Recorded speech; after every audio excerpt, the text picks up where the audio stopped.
Union City Park. And the kickoff to the 2013-2014 Lionface Productions Theater season with The Merchant of Venice. My name is Michael Portteus, the director of the piece you're about to see and the artistic director at Lionface Productions, and on behalf of all of us, I want to say thank you for coming out and joining us on this slightly gray but very temperate Sunday afternoon.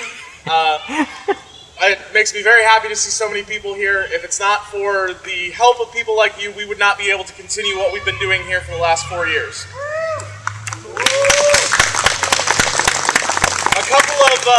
A couple of quick housekeeping things before we get started. In the back, we have some concessions, water, some cookies. Those will be for sale throughout the production and at intermission. We also have some lovely Lionface Productions t-shirts. They are in limited quantities, and because of limited quantities, we are declaring a sale. The t-shirts are on sale for only $10 today. We also have in the back some buttons that you may have seen as you are walking in. They have some phrases allocated to the show. After this performance, you will not be able to receive these pins ever again. So pay 50 cents from now or 90 on eBay. The last thing that we need to go over in the back, we also have on sale some children's books. Silly Billy's Guide to Theater, The Kid's Guide to Backstage, written and illustrated by one of our cast members, Megan Kesters. Those are on sale in the back. If you have any theater-minded youth, this makes a great gift. And the last thing we need to go over, there are a couple of changes to your program. There's one omission. This evening, playing the role of Shylock will be Joel Payne. And there's one slight change to your program this evening. Due to some contractual obligations, Mr. William Shatner was not able to join us for the entirety of the weekend. But luckily for all of you, we have an incredible replacement. Taking over his role as Old Gobbo this evening is the astounding, the incomparable Bridget Randolph. It's a real treat for you guys, because I'll level with you, Bill's been awful this weekend. But that's all for the announcements. Please sit back and enjoy The Merchant of Venice.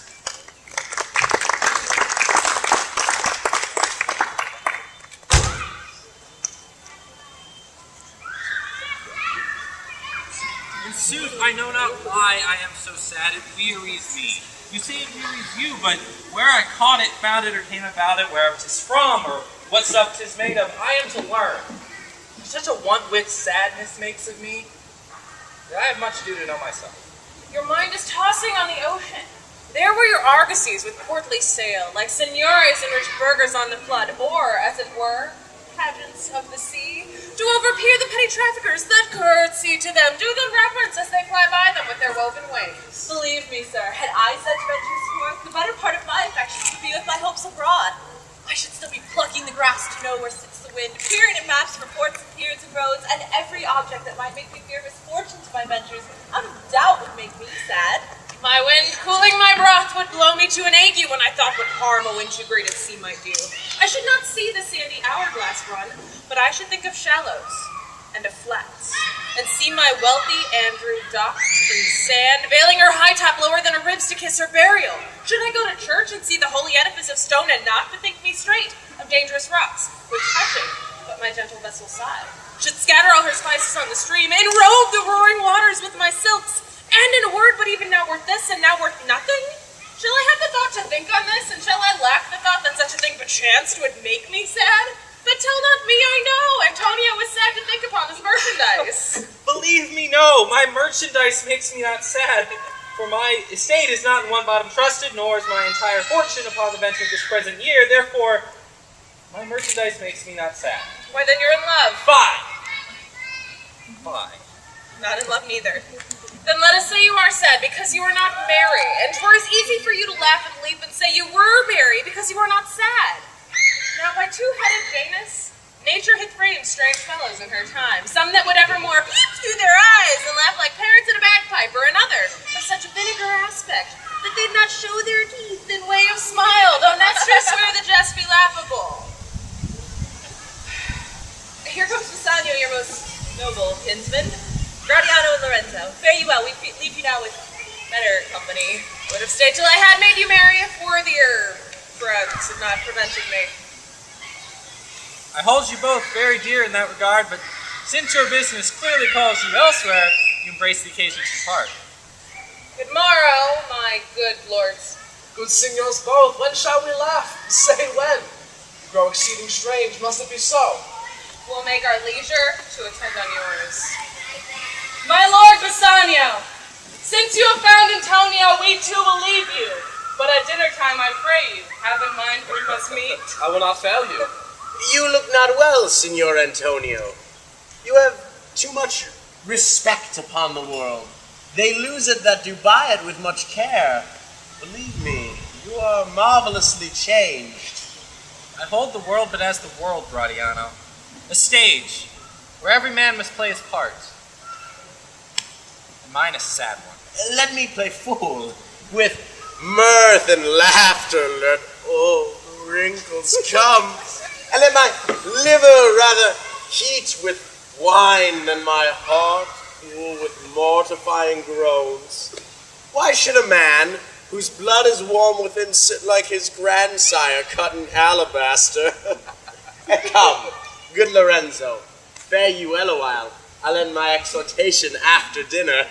We too will now leave you till dinner time.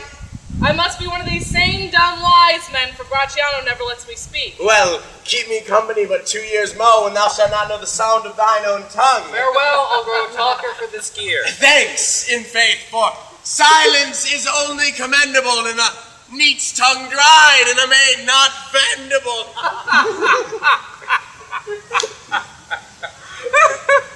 Is this anything now? Gratiano speaks an infinite deal of nothing, more than any man in all of Venice.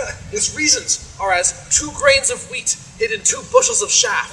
You shall seek all day ere you find them, and when you have them, they are not worth the search. It is true. Come, tell me, what lady is the self-same to whom you swore a secret pilgrimage to that you today promised to tell me of? 'Tis not unknown to you, Antonio, how much I have disabled mine estate by something showing a more swelling port.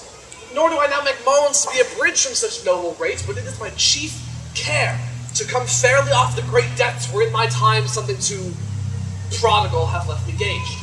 To you, Antonio, I owe the most in money and in love, and from your love I have a warranty to unburden all my plots and purposes, how to get clear of all these debts I owe.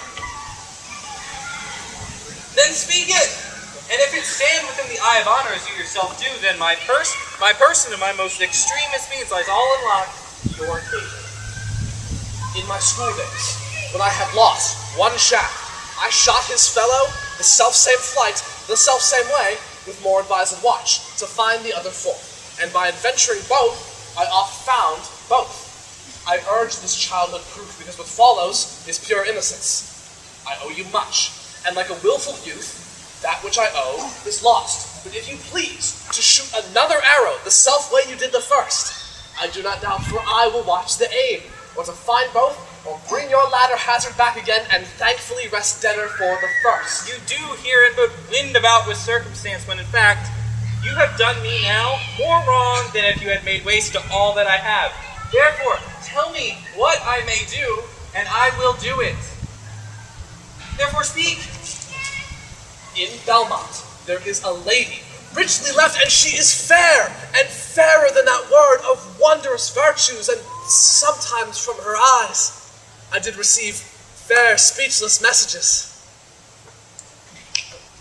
Her name is Portia, nothing undervalued to Cato's daughter, Brutus's Portia, nor is the wide world ignorant of her worth, for the 4 winds blow in from every coast renowned suitors, and her sunny locks hang on her temples like a golden fleece, which makes her seat of Belmont Cocoa Strand. And many Jasons come in quest of her. Oh, my Antonio, had I but the means to hold a rival place with one of them, I have a mind presages such thrift I would questionless be fortunate. You know that all my ventures are at sea, and I have neither the funds nor the commodity to raise such a sum.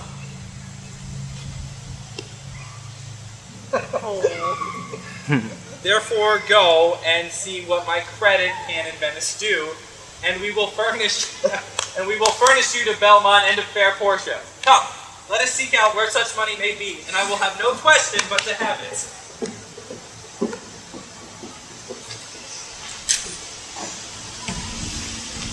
by my troth, Clarissa, my little body is aweary of this great world. You would be, sweet madam, if your miseries were in the same abundance as your good fortunes are. And yet, for aught I see, they are as sick that surfeit with too much as they that starve with nothing. It is no mean happiness, therefore, to be seated in the mean. Superfluity comes sooner by white hairs, but competency lives longer. Good sentences and well pronounced. They would be better if well followed. If to do were as easy as to know what were good to do, chapels had been churches, and poor men's cottages, princes' palaces. It is a good divine that follows his own instructions. I can easier teach 20 what were good to be done than be one of the 20 to follow my own teaching. The brain may devise laws for the blood, but a hot temper leaps o'er a cold decree. Such a hair is madness the youth to skip o'er the messes of good counsel the crippled. But this reasoning is not in the fashion to choose me a husband. Oh me, the word choose. I may neither choose whom I would, nor refuse whom I dislike. So is the will of a living daughter curbed by the will of a dead father. Is it not hard, Nerissa, that I cannot choose one nor refuse none? Your father was ever virtuous, and holy men at their death have good inspirations. Therefore, the lottery that he hath devised in these 3 chests of gold, silver, and lead, whereof who chooses his meaning, chooses you, will no doubt never be chosen by any rightly, but one who shall rightly love. But what warmth is there in your affection towards any of these princely suitors that are already come? I pray thee, overname them, and as thou namest them, I will describe them, and according to my description, level at my affection. First, there's the Neapolitan prince. Aye, that's a colt indeed, for he doth nothing but talk of his horse. And he makes it a great appropriation to his own good parts that he can shoe him himself. I am much afeard my lady his mother played false with a smith. Oh! Then, there is the County Palatine. Oh, he doth nothing but frown, as who should say, if you will not have me, choose. He hears merry tales and smiles not. I fear he will prove the weeping philosopher when he grows old, being so full of unmannerly sadness in his youth. I had rather be married to a death's head with a bone in his mouth than to either of these. God defend me from these 2.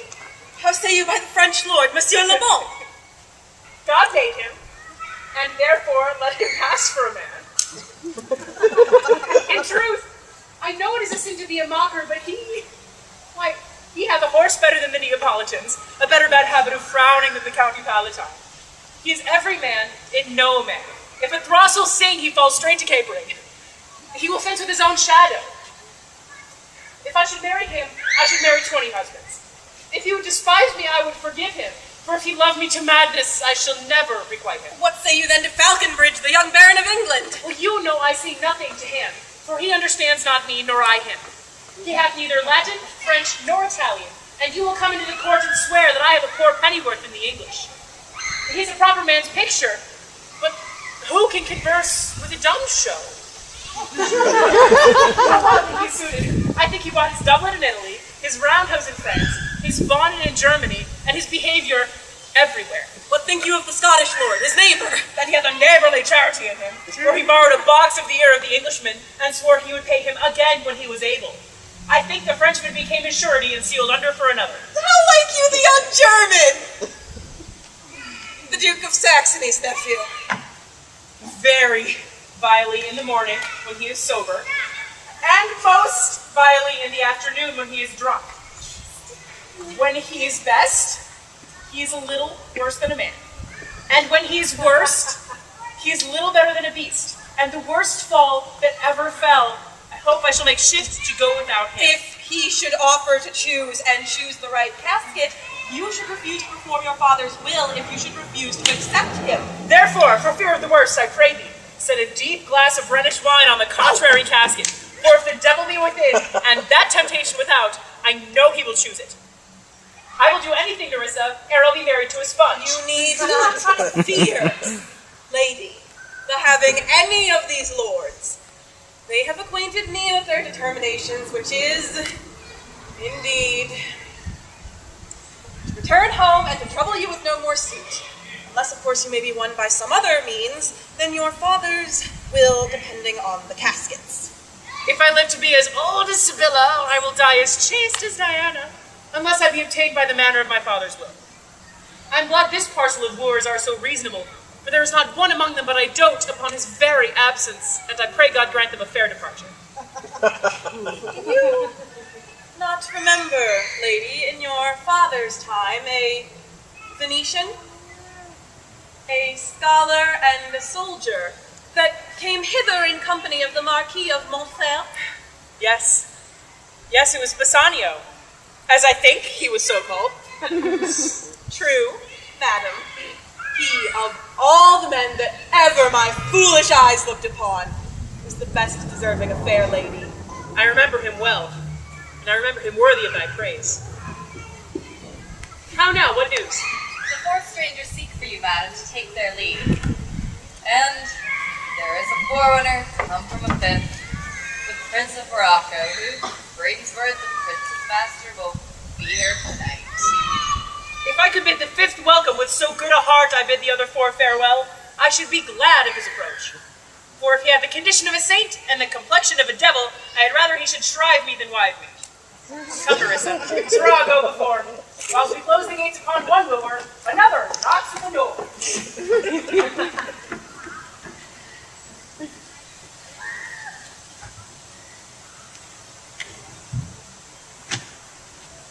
3,000 ducats, well. Aye, sir. For 3 months. 3 months, well. For the which, as I have told you, Antonio will be bound. Antonio shall become bound, well. Will you stead me? Will you pleasure me? Shall I know your answer? 3,000 ducats for 3 months and Antonio bound. Your answer to that? Antonio is a good man. Have you heard any imputation to the contrary? No. My meaning in saying he is a good man is to have you understand me he is sufficient. Yet his means are in supposition. He hath an argosy bound to Tripoli, a third to the Indies. I understand, moreover, he has the fourth at Mexico, a third for England. In other adventures he hath squandered abroad. But ships are but boards, and sailors but men. There be land rats and water thieves and land thieves. Pirates. Then there's the peril of the waters, winds, and rocks. The man is, notwithstanding, sufficient. 3,000 ducats, I think I may take his bond. Be assured you may. I will be assured I may. And that I may be assured I will bethink me. May I speak with Antonio? If it please you to dine with us. Yes. Smell pork. To eat of the habitation, your prophet the Nazarite conjured the devil into. But I will buy with you, sell with you, talk with you, walk with you, and so following, but I will not eat with you, drink with you, nor pray with you. But what news on the Rialto? Who is he comes here? This is Signor Antonio. How like a fawning publican he is. I hate him, he is a Christian. But more, for that in low simplicity, he lends out money gratis and brings down the rate of usance with us here in Venice. If I can catch him once upon the hidden, I'll feed fat the ancient grudge I bear. He hates our sacred nation, and he rails, even there where merchants most do congregate on me, my bargains and my well-won thrift, which he calls interest. Cursed be my tribe if I forgive him. Shylock, do you hear? I am debating of my present store, and by the near guess of my memory, I cannot instantly raise the gross of full 3,000 ducats. What if that Tupel, a wealthy Hebrew of my tribe, will furnish me? But so, how many months do you desire? Rest you fair, good signor. Your worship was the last man in our mouths. Shylock, although I neither lend nor borrow by giving or taking of excess, yet to supply the right needs of a friend, I'll break such a custom. Has he yet possessed how much he would? I 3,000 ducats.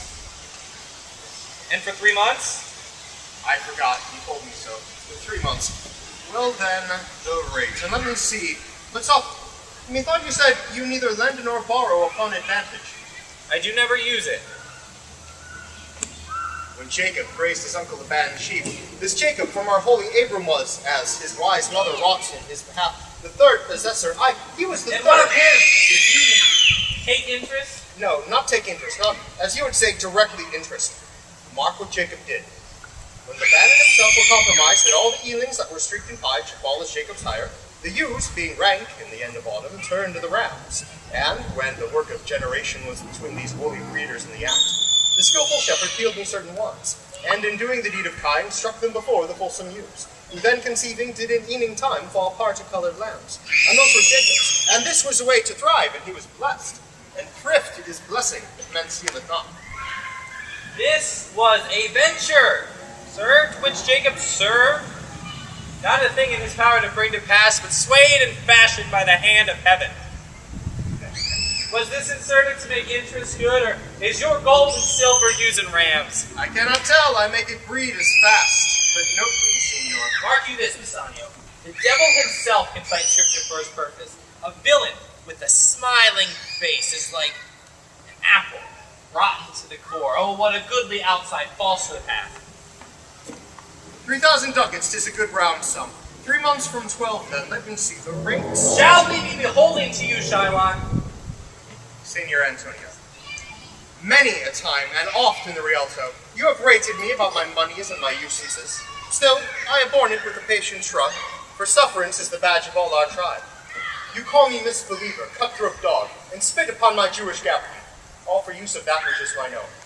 Oh, it now appears you need my help. Go to then. You come to me, and you say, Shylock, we would have moneys. You say so, you, who did void your room upon my beard and foot me as you spurn a stranger cur over your threshold. Moneys is your suit. Should I not say to you, hath a dog money? Is it possible a cur can lend 3,000 ducats? Or shall I bend low, and in a bondman's key with bated breath and whispering humbleness say this, fair sir, you spit on me Wednesday last, you spurned me such a day, another time you called me dog, and for these courtesies I'll lend thee thus much money. And I'm as like to do so again, to spit on thee, to spurn thee. If thou wilt lend us money, lend it not as if to thy friend, for when did friendship take a breed from bare metal for a friend? No, lend it as if to thine enemy, who if he breaks thou mayest with better face exact the penalty. I look you how you storm. I would be friends with you and have your love. Forgive the shames you have stained me with. Supply your present wants. Take no doit of usance for my moneys, and you will not hear me. This is kind that I offer. This were kindness. This kindness will I show. Go with me to a notary. Seal me there your single bond, and in a merry sport, if you repay me not on such a day, in such a place, such sum or sums as are expressed in the condition, let the forfeiture be nominated for an equal pound of your fair flesh, to be cut off and taken in what part of your body pleaseth me. Content and faith, I'll seal to such a bond, and say, there is much kindness in the Jew. You will not seal to such a bond for me. I'll rather dwell in my necessity. Oh, fear not, man. I expect 3 times thrice the value of this bond. Nay, a full month before this bond is due. Oh, Father Abram, what these Christians are, whose own heart dealings do teach them suspect the thoughts of others. Pray you, tell me this. If he should break his day, what should I gain by the exaction of the forfeiture? A pound of man's flesh taken from a man is not so profitable, estimable neither as the flesh of muttons, beefs, or goats. I say, to buy his favor, I extend this friendship. If he shall take it, so. If not, adieu. And for my love, I pray you wrong me not.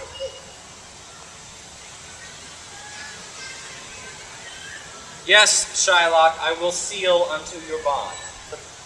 Go to the notaries. Give him direction for our merry bond, and I'll go and curse the ducats straight.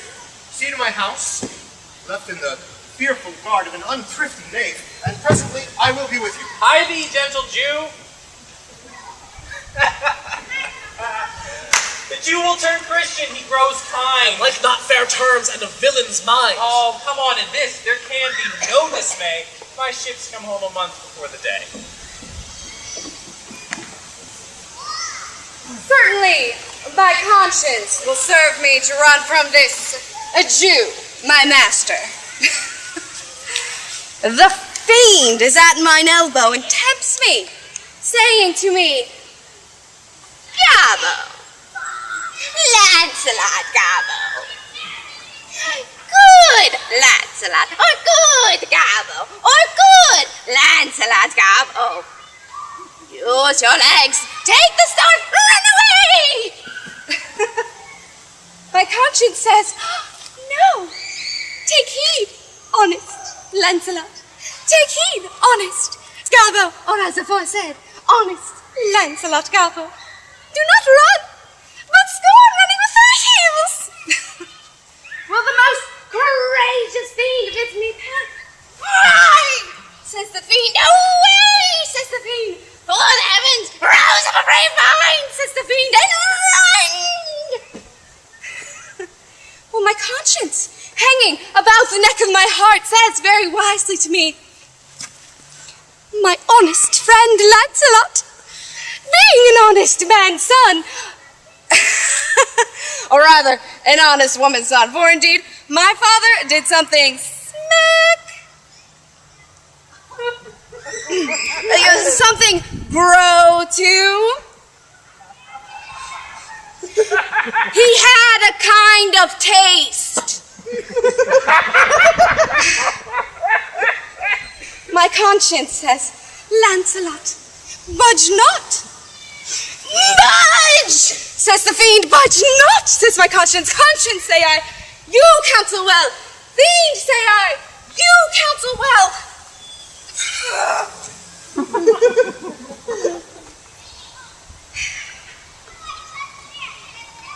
If I am to be ruled by my conscience, I am to stay with the Jew, my master, who, God bless the mark, is a kind of devil. Should I run away from the Jew, I am to be ruled by the fiend, who, saving your reverence, is the devil himself.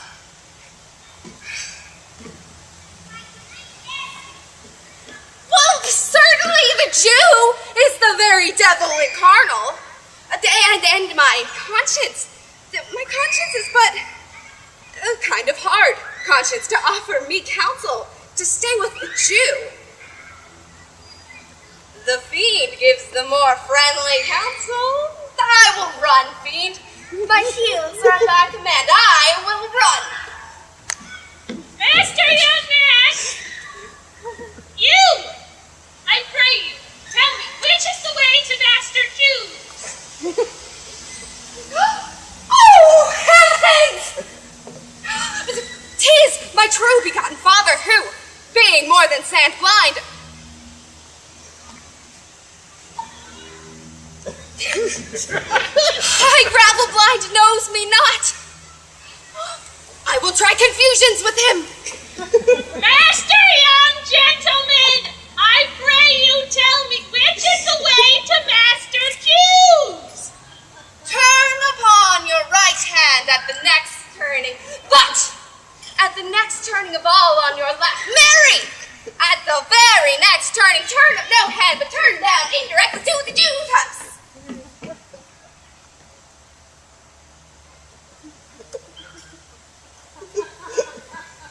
My God, Santis, 'twill be a hard way to hit. Can you tell me if one Lancelot who dwell with him or no? Talk you of young Master Lancelot? Mark me now will I raise the waters. Talk you of young Master Lancelot? No master, sir, but a poor man's son. His father is an honest, exceeding poor man, and God be thanked, well to live. Well, let his father be what it will. We talk of young Master Lancelot. Your friend and Lancelot, sir. But I pray you, ergo, old man, ergo, I beseech you, talk you of young Master Lancelot. Of Lancelot, and it please your mastership. Ergo, Master Lancelot. Talk not of Master Lancelot, father, for indeed, the gentleman, according to fates and destinies, the sisters three in such branches of learning, is indeed deceased. Or to say in plain terms, gone to heaven. Mary, God forbid the boy was the very staff of my age, my very prop. Do I look like a cudgel or a hovel post? A staff or a prop? Do you know me, father? Alack, young gentleman, I know you not, but I pray you, tell me, is my boy, God rest his soul, alive or dead? Do you not know me, father? Alack, sir, I am said blind, I know you not. Nay, indeed, if you had your eyes, you might fail of knowing me. It is a wise father who knows his own son. Well, old man, I will tell you news of your son. Give me your blessing. Truth will come to light, murder cannot be hid long. a man's son may, but at length truth will out. I pray you, sir, stand up. I cannot believe that you are Lancelot, my boy.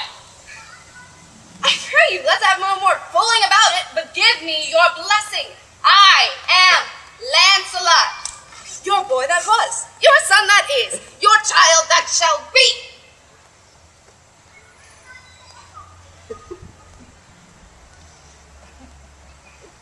I cannot think you are my son. I cannot say what I shall think of that. But I am Lancelot, the Jew's man. And I am sure that Marjorie, your wife, is my mother.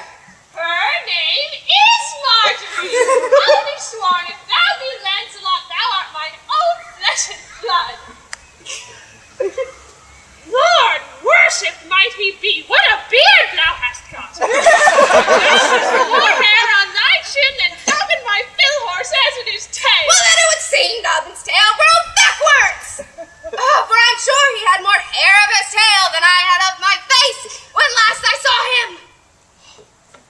Lord, how art thou changed?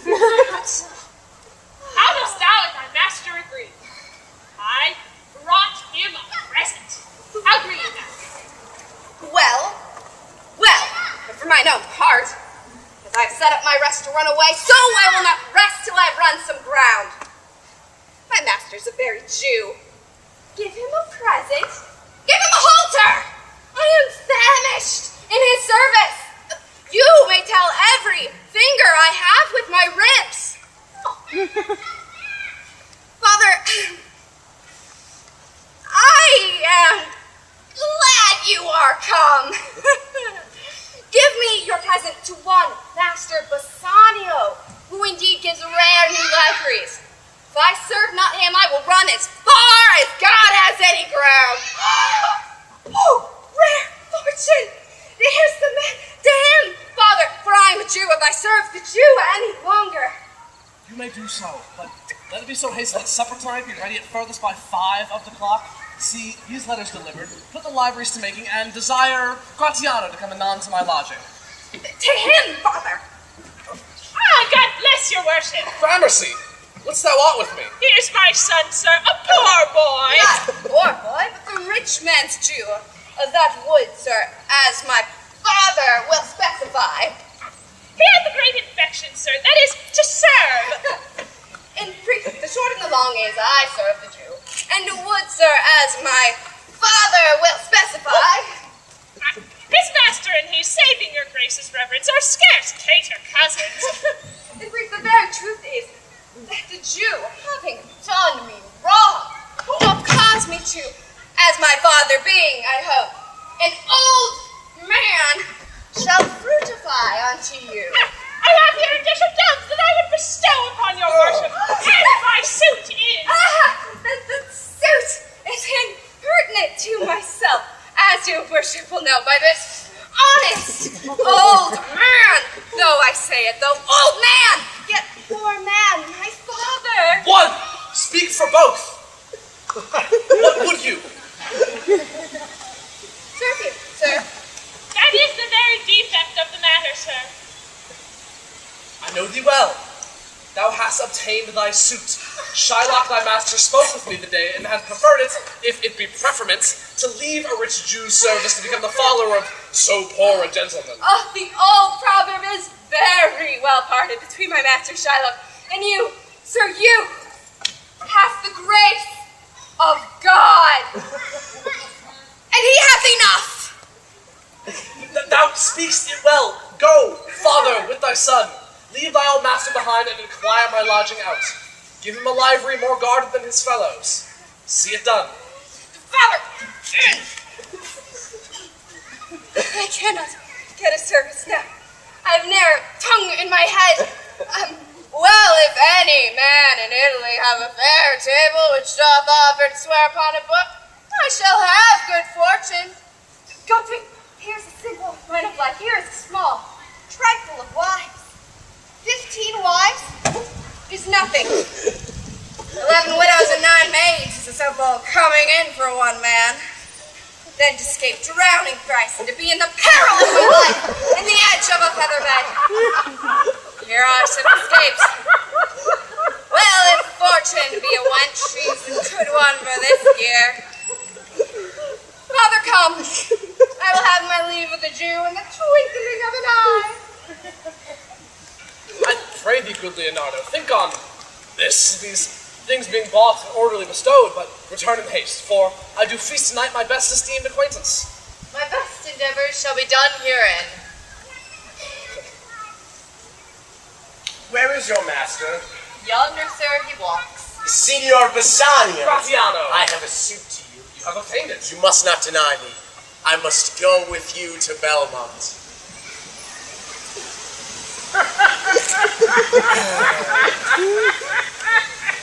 Why, then you must. But hear thee, Gratiano, thou art too wild, too bold and rude of voice.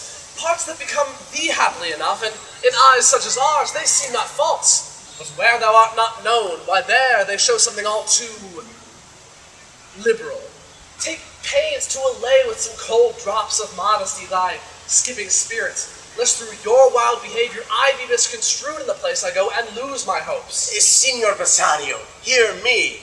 If I do not put on a sober habit, talk with respect and swear but now and then, wear prayer books in my pocket, look demurely, nay, more, while grace is saying, hood mine eyes, thus, with my hat, and sigh, and say, Amen.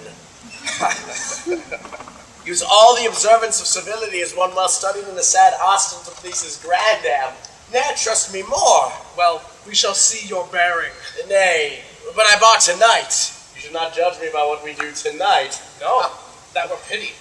I would entreat you rather to put on your boldest suit of mirth, for we have friends that purpose merriment. But fare you well, I have some business. And I must to Lorenzo and the rest, but I will see you at supper time.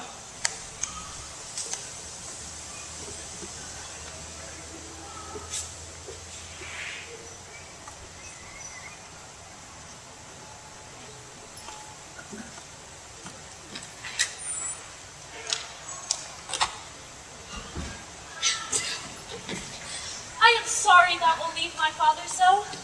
Our house is hell. And now, a merry devil didst rather us a taste of tediousness. But here is a ducat for thee. And, Lancelot, soon at supper shalt thou see Lorenzo, who is thy new master's guest. Give him this letter. Do it secretly. And so, farewell. I will not have my father see me in talks with thee.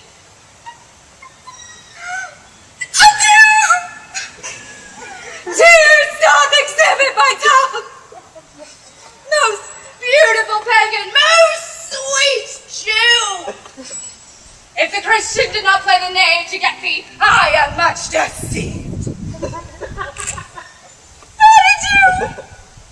These foolish drops do somewhat drown my manly spirit. Adieu. Farewell, good Lancelot. Alack, what heinous sin it is in me to be ashamed to be my father's child. But though I am a daughter to his blood, I am not to his manner. Oh, Lorenzo, if thou keepst promise, I will end this strife, become a Christian, and thy loving wife. Nay, we will slink away at supper time, disguise ourselves at my lodging, and return, all in an hour. We have not made good preparation. We have not spoke as yet of torchbearers. 'Tis vile, unless it may be quaintly ordered, and better if my mind not undertook. 'Tis now but 4 o'clock. We have 2 hours to furnish us. Friend Lancelot, what's the news? It shall please you to break this up. It shall seem to signify. Oh, I know the hand. 'Tis a fair hand, and whiter than the paper it writ on is the fair hand that writ. Love news. In faith. By your leave, sir. Oh, whither goest thou? Marry, sir, to bid my old master the Jew to sup tonight with my new master the Christian. Hold here. Take this. Tell gentle Jessica I will not fail her. Speak it privately. Go, gentlemen. Will you prepare you for this mass tonight? I am provided of a torchbearer. Aye, Mary, I'll be gone about it straight. And so I. Meet me and Graziano at Graziano's lodging some hour hence. 'Tis good we do so.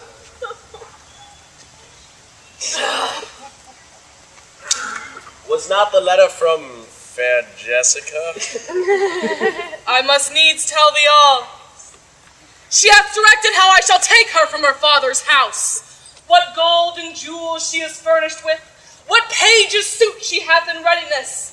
If ere the Jew her father come to heaven, it will be for his gentle daughter's sake, and never dare misfortune cross her foot, unless she do it under this excuse, that she has issue to a faithless Jew. Come, go with me. Peruse this if thou goest. Fair Jessica will be my torchbearer.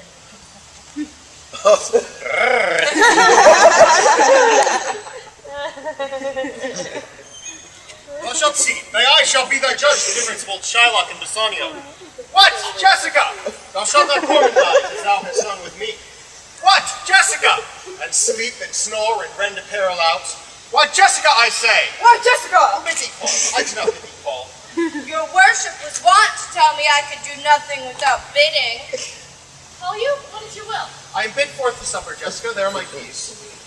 But wherefore should I go? I am not bid for love, it flatter me.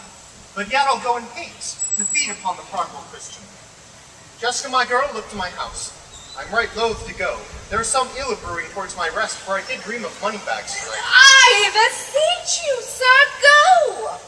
My young master doth expect your reference. So do I his. And they are conspired together.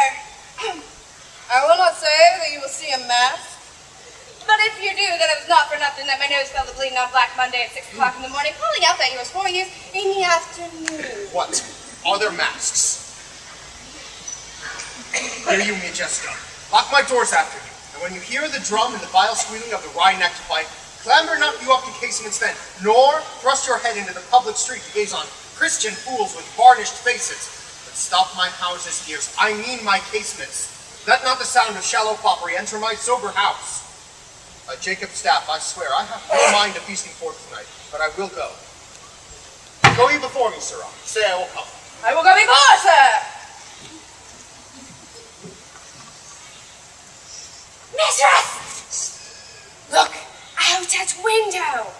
In all this there will come a Christian boy will be worth a Jewess's eye. What's this, that fool of Hagar's offspring? He said farewell, mistress. Nothing else. The catch is kind enough, but a huge feeder. Snail slow in profit, and he sleeps by day more than a wild cat. Drones hive not with me, therefore I part with him. And part with him to one that would have him help to waste his borrowed purse. Well, Jessica, go in. Do as I bid you, shut doors after you. Fast find, a proverb never stale in my thrifty mind. Farewell! And if my fortune be not crossed, I have a father, you, a daughter lost.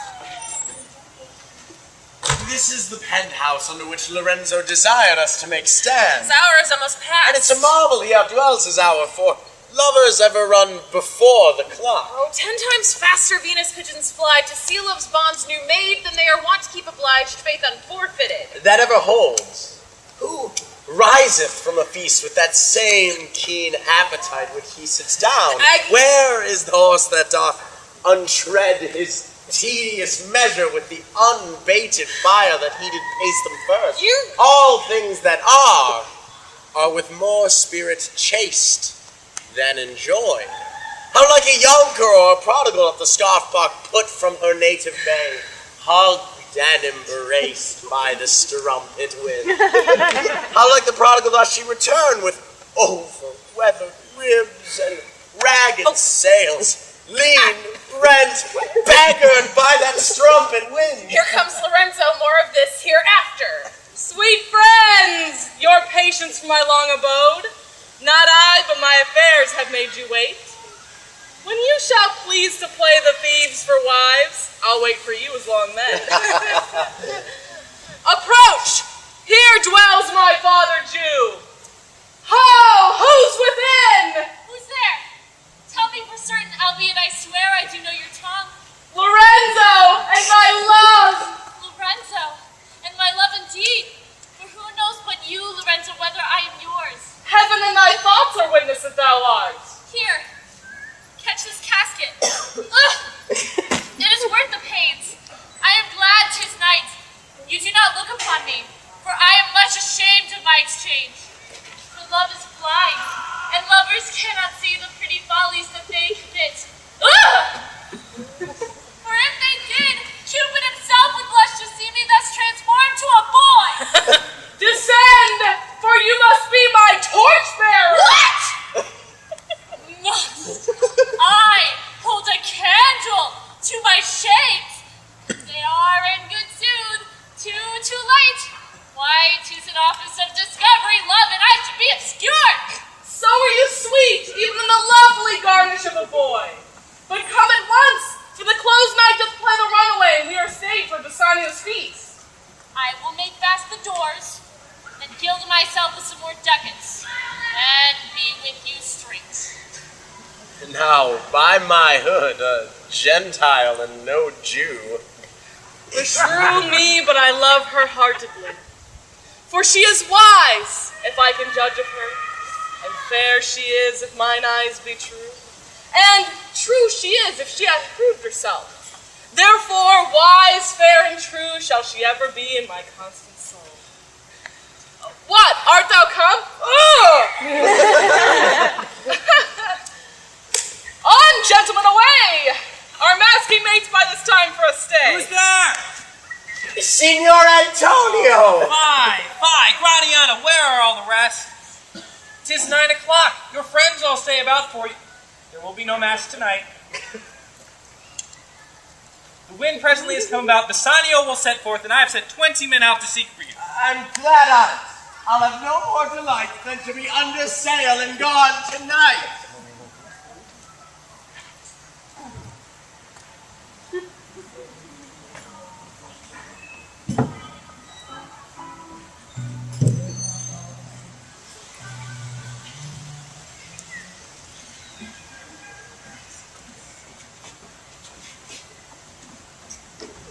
Go, draw aside the curtains and discover the several caskets to this noble prince. Now make your choice. The first of gold, where this inscription bears, "Who chooseth me will gain what many men desire." The second, silver, which this promise carries, "Who chooseth me will get as much as he deserves."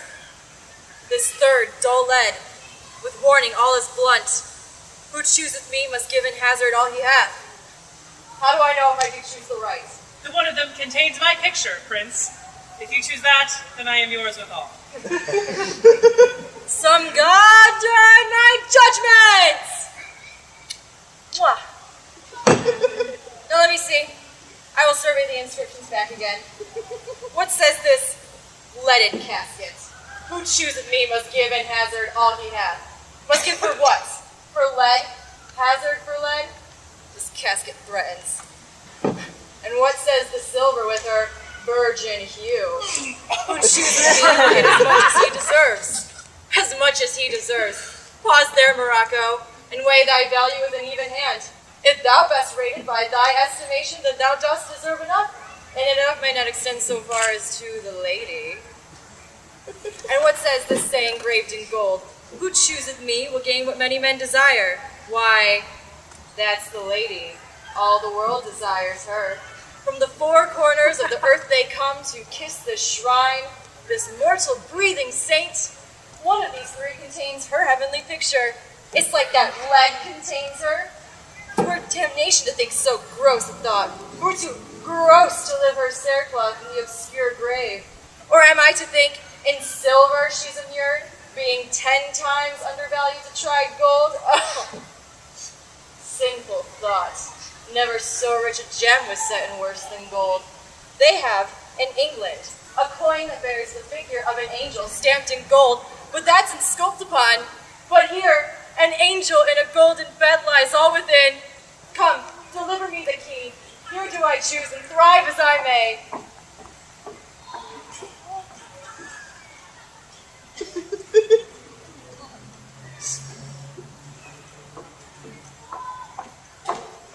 There, take it, Prince. And if my form lie within, then I am yours. Oh! Hell, what have we here? A carrion death, within whose empty eye there is a written scroll. I'll read the writing. All that glitters is not gold. Often have you heard that told. Many a man his life has sold, but my outside to behold. Gilded tombs do worms enfold. Had you been as wise as bold, young in limbs and judgment old, your answer had not been enscrolled. Fare you well, your suit is cold. Cold indeed and labor lost. Then farewell heat and welcome frost. Portia, adieu. I am too grieved a heart to take tedious leave. Thus losers part. A gentle riddance. Draw the curtain, go. Let all of his complexion choose me so.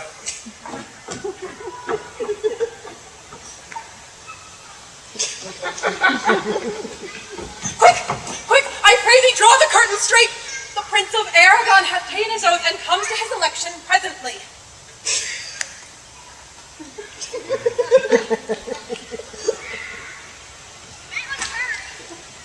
Behold, there stand the caskets, noble prince. If you choose that wherein I am detained, straight shall our nuptial rites be solemnized. But if you fail without more speech, my lord, you must be gone from hence immediately. I am enjoined by oath to observe 3 things. First, never to unfold to anyone which casket was I chose. Next, if I failed the right casket, never to woo any maid in way of marriage. And lastly, if I fail in fortune of my choice, immediately to leave you and be gone. To these injunctions, every one doth swear that comes to hazard for my worthless self. And so have I addressed me. Fortune now to my heart's hope. Gold, silver, and base lead. Who chooses me must give and hazard all he hath. You shall look fair ere I give or hazard. What says the golden chest? Ha, let me see. Who chooses me shall gain what many men desire. What many men desire? That many may be meant by the full multitude that choose by show, not learning more than the fond eye doth teach, which pries not to the interior, but, like the martlet, builds the leather on the outward wall, even in the force and road of casualty. I will not choose what many men desire, because I will not jump with common spirits and rank me with the barbarous multitudes. Why then to thee, thou silver treasure house, tell me once more what title thou dost bear. Who chooses me shall get as much as he deserves. And well said, too. Well, but to my choice. Who chooses me shall get as much as he deserves. I will assume desert. Give me a key for this and instantly unlock my fortunes here.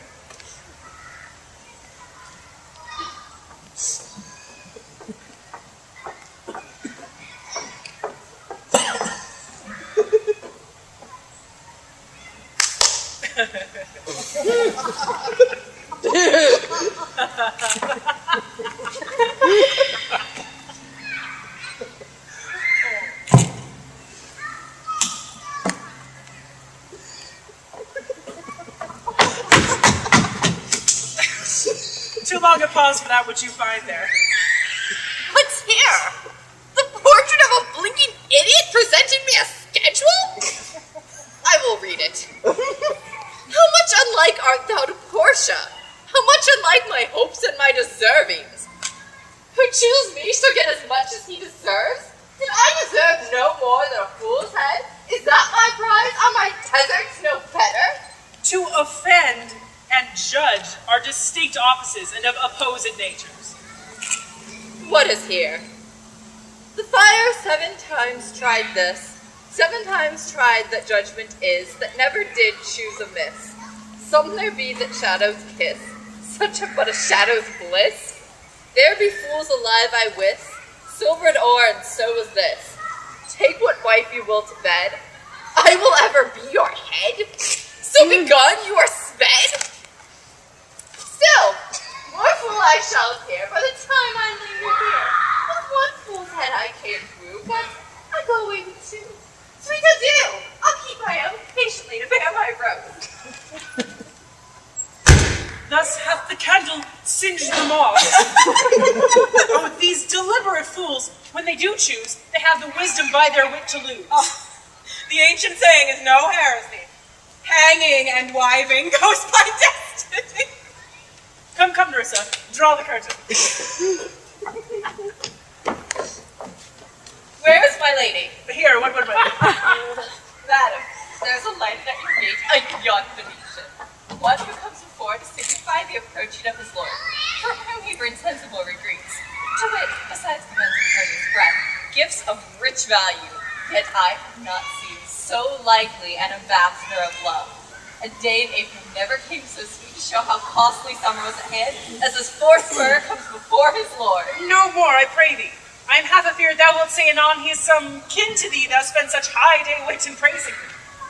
Come, Nerissa, for I long to see quit Cupid's post that comes so mannerly. Bassanio, Lord love, if thy will it be.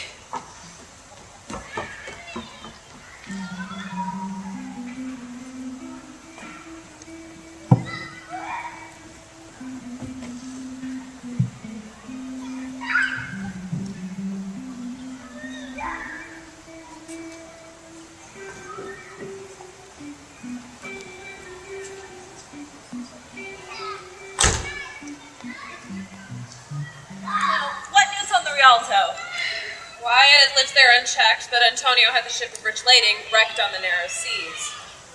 Good ones, I think they call the place a dangerous, flat, and fatal, where the carcasses of many a tall ship lie buried. So they say, if my gossip report be an honest woman of her word. I would she were as lying a gossip as any that ever napped Ginger or made her neighbors believe she wept the death of a 3rd husband. But it is true. Without any slips of prolixity or crossing the plain highway of talk, the good Antonio, oh, the honest Antonio, oh, that I had a title good enough to keep his name company. Come, the full stop. Huh? What sayest thou? Why, the end is he hath lost the ship. Or what it might prove the end of his losses. Let me say amen betimes, lest the devil cross my prayer. But here he comes in the likeness of a Jew. How now, Shylock? What news among the merchants? You know, none so well as you of my daughter's flight. That's certain. I for my part knew the tailor that made the wings she flew withal. And Shylock for his own part knew the bird was fledged, and that it is the complexion of them all to leave the dam. She is damned for. That's certain. The devil may be her judge. Her own flesh and blood to rebel.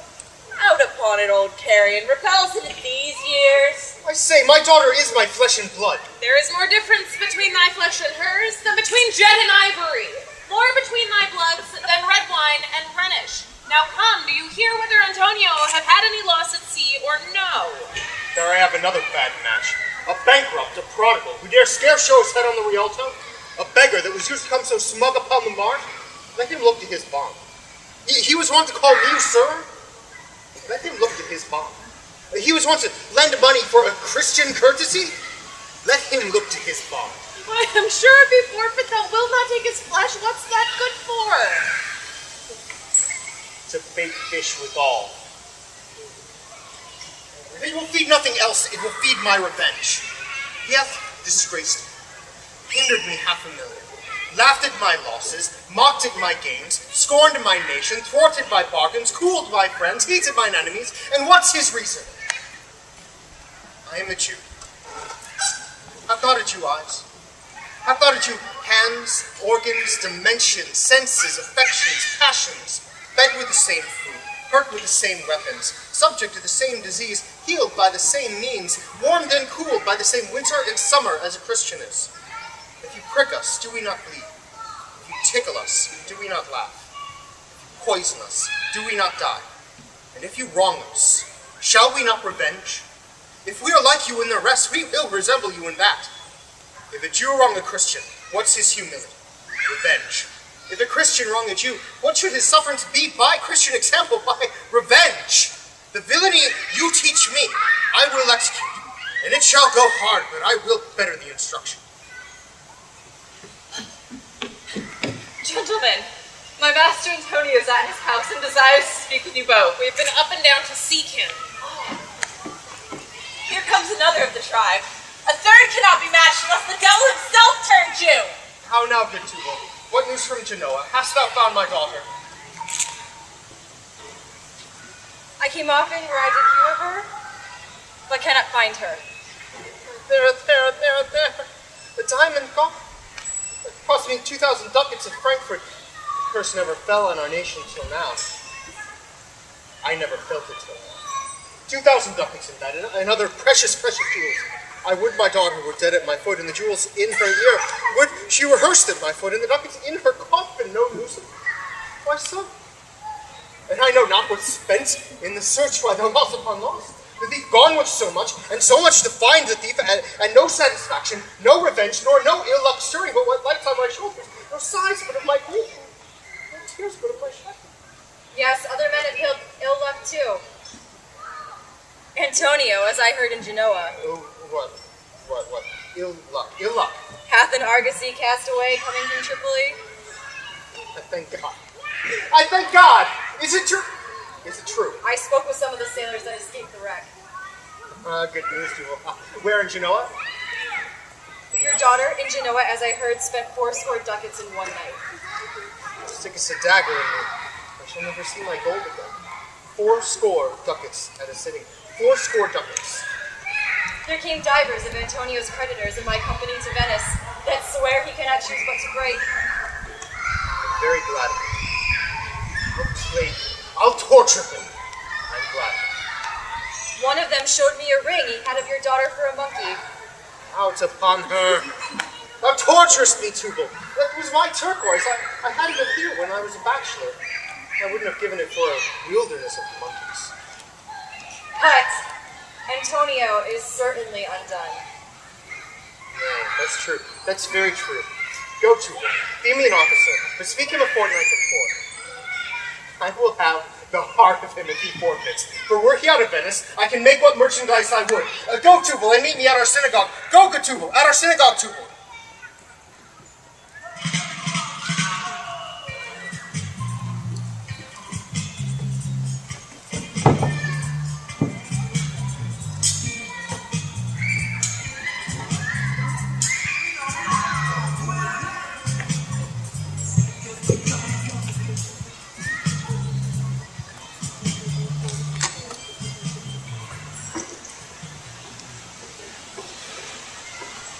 I pray you tarry.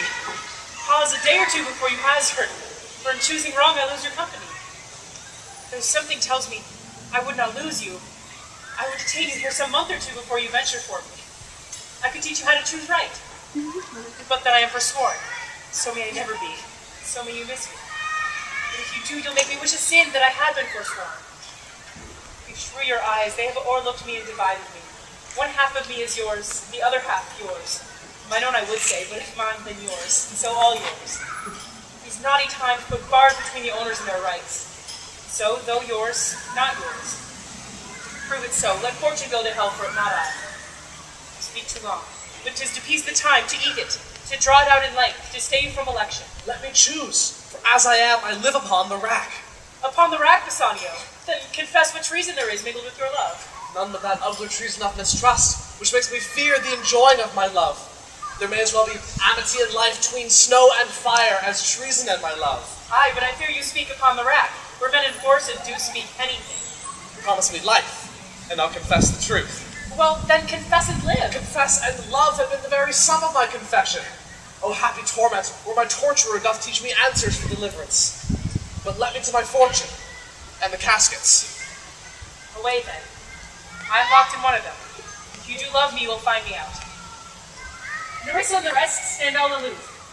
Let music sound while he doth make his choice. Go, Hercules. Live thou, I live. With much, much more dismay I view the fight than thou that makes the fray.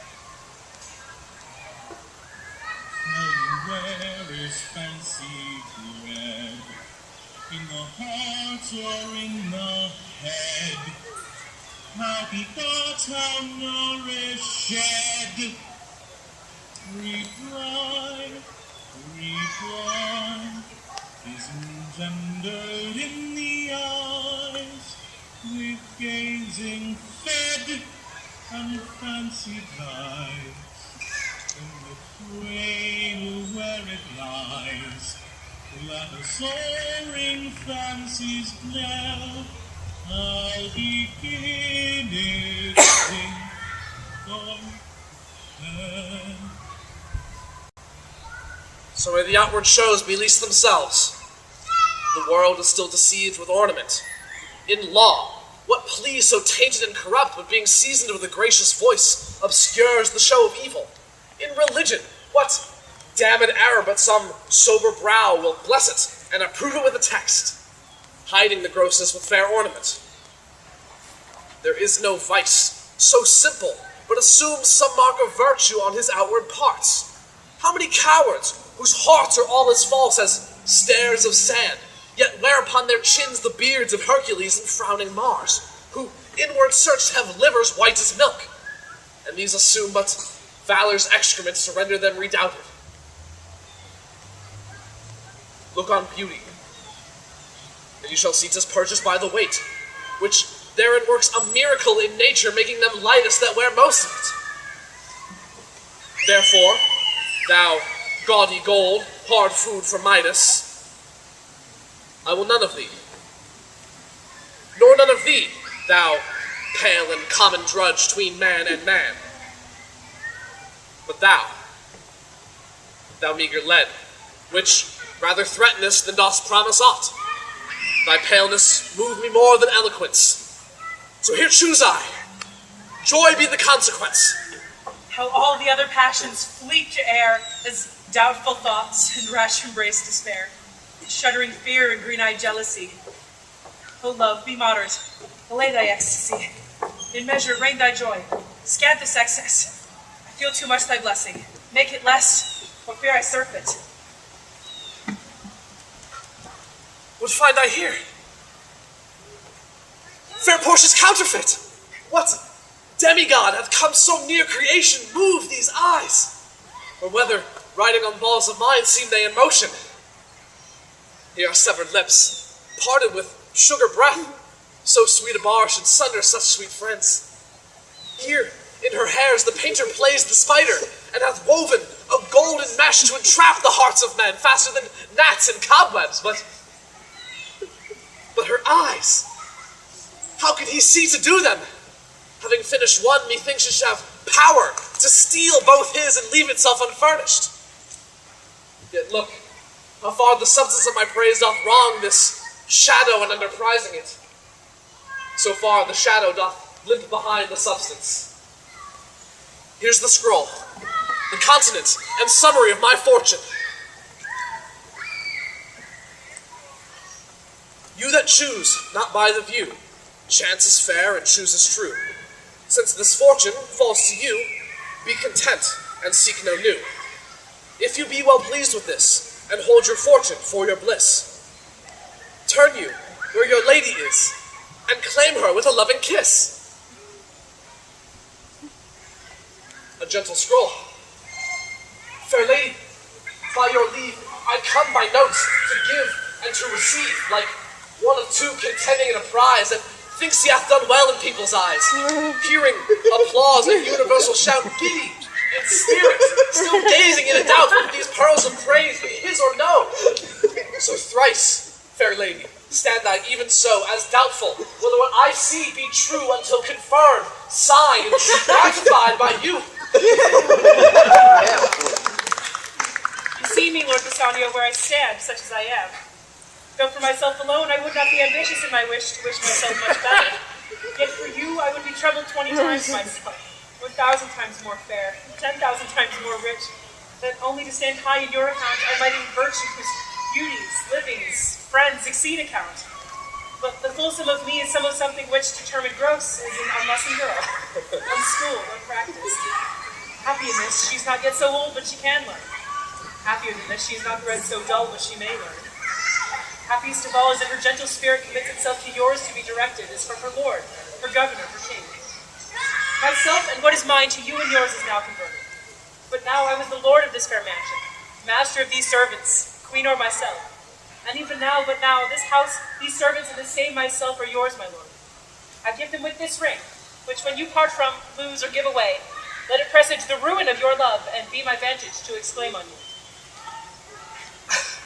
Madam, I am bereft of all words. Only my blood speaks to in my veins, and there is such confusion in my powers after hearing some oration fairly spoke from a beloved prince. There doth appear among the buzzing, pleased multitudes, where every something being blent all together into a wild of nothing, save of joy, expressed and unexpressed. But when this ring parts from this finger, so parts life from hence. Oh, then be so bold to say, Bassanio's dead. My lord and lady, it is now our time that have stood by and seen our wishes prosper to cry good joy. Good joy, my lord and lady. My lord Bassanio, gentle lady, I wish you all the joy that you can wish, for I'm sure you can wish none of me. And when your honors mean to solemnize the bargain of your faith, I do beseech you, even at that time I may be married too. With all my heart, so thou canst get a wife. And thank your lordship, you have got me one. My eyes, my lord, can look as swift as yours. You saw the mistress, I beheld the maid. I loved for intermission.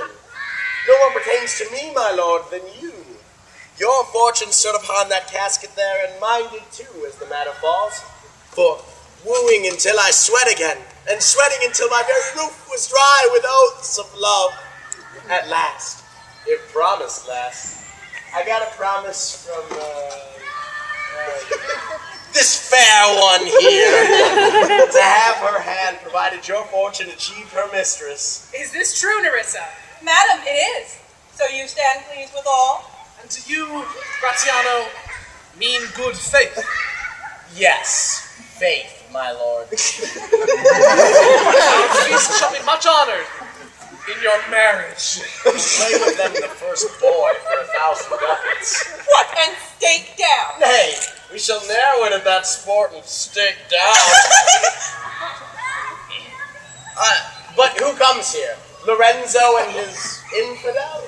And my old Venetian friend Celerio. Lorenzo and Celerio, welcome hither. If that the youth of my new interest here have power to bid you welcome, by your leave, I bid my very friends and countrymen, sweet Portia, welcome. So do I, my lord. They are entirely welcome. I thank your honor. For my part, my lord, my purpose was not to have seen you here, but, meeting Celerio by the way, he didn't treat me past all saying nay to come with him along. I did, my lord, and I have reason for it. Signor Antonio commends him to you. Ere I open this letter, I pray you, tell me how my good friend doth. Not sick, my lord, unless it be in mind, nor well, unless in mind. His letter there will show you his estate. Nerissa, cheer yon stranger, bid her welcome. Your hand, Celerio. What news of Venice? How doth the royal merchant, good Antonio? I know he will be glad of our success, for we are the Jasons, and we have won the fleece. I wonder what place that he hath lost. There are some shrewd contents in yon same paper that does steal the color from Bassanio's cheek. Some dear friend dead, else nothing in the world could turn so much the constitution of any constant man. What, worse and worse? With leave, Bassanio, I am half yourself and must freely have the half of anything this same paper brings you. Sweet Portia, here are a few of the unpleasantest words that ever blotted paper. Gentle lady, when I did first impart my love to you, I freely told you all the wealth I had ran in my veins. I was a gentleman, and then I told you true. And yet, fair lady, rating myself at nothing, you shall see how much I was a braggart. For when I told you that my state was nothing, I should then have told you I was worse than nothing, for I've engaged myself to a dear friend, engaged my friend to his mere enemy to feed my means. Here is a letter, lady. The paper, the very body of my friend, and every word a gaping wound issuing lifeblood. But is it true, Celerio? Have all his ventures failed? What, not one hit? Not from Tripoli, from England, from Mexico, from Barbary, Lisbon, and India? And have not one vessel escaped the dreadful touch of merchant marine rocks? Not one, my lord. Besides, it should appear that if he had the present money to discharge the Jew, he would not take it. Never did I know a creature that did bear the shape of man, so keen and greedy to confound a man. He plies the Duke at morning and at night, and doth impeach the freedom of state, should they deny him justice. 20 merchants, the Duke himself, and the Magnificos of greatest port have all persuaded with him, and none can drive him from his envious plea of forfeiture, justice, and his bond. When I was with him, I have heard him swear to Tubal and to Huss, his countrymen, that he would rather have Antonio's flesh than 20 times the value of the sum that he did owe him. And I know, my lord, if law, authority, and power deny not, it will go hard for poor Antonio. Is it your friend that is thus in trouble? Dearest friend to me, the kindest man, the best conditioned and unwearied spirit in doing courtesies, and one in whom the ancient Roman honor more appears than any that draws breath in Italy. For what sum owes he the Jew? From me, 3,000 ducats. What, no more? Pay him 6,000 and deface the bond. Double 6,000 and treble that before a friend of this description shall lose a hair through Bassanio's fault. First, come with me to church and call me wife. Then away to Venice to your friend, for never shall you lie by Portia's side with an unquiet soul. My maid Nerissa and myself will live meantime as maids and widows. Come away, for you shall hence upon your wedding day. Bid your friends welcome, show a merry cheer. Since you are dear Vox, I would love you dear. But let me hear the letter of your friend.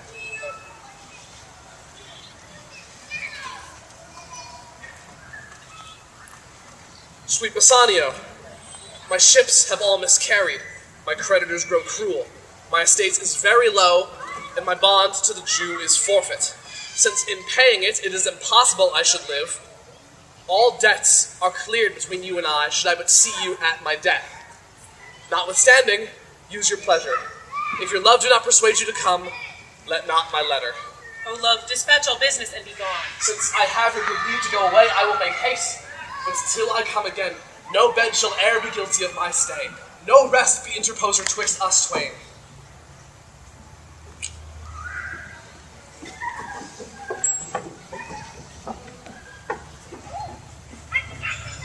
We will now be taking a brief intermission.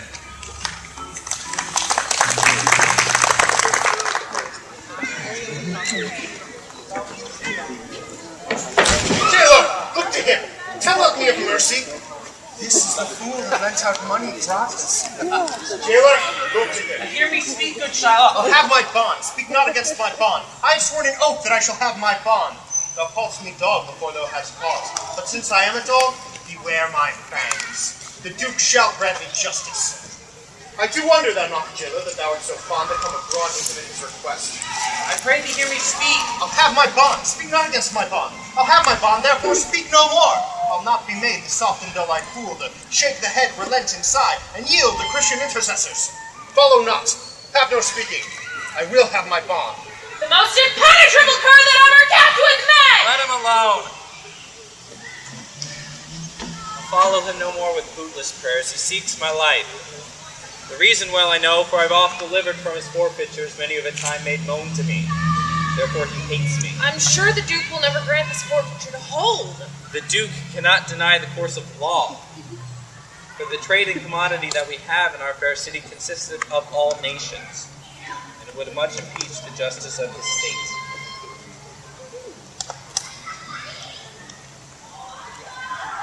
But these griefs and losses have so baited me that I shall hardly spare a pound of flesh tomorrow, my bloody creditor. Come, jailer, on. I pray God, Bassanio come to see me pay his debt tomorrow, and then I care not.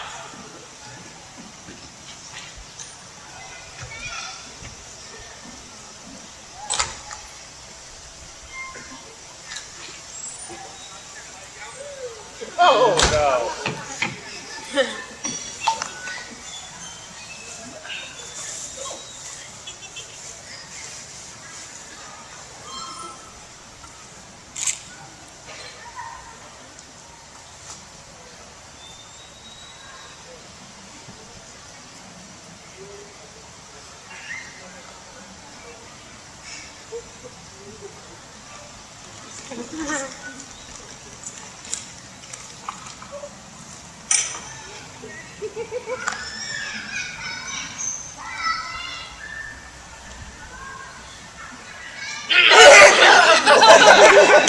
Madam!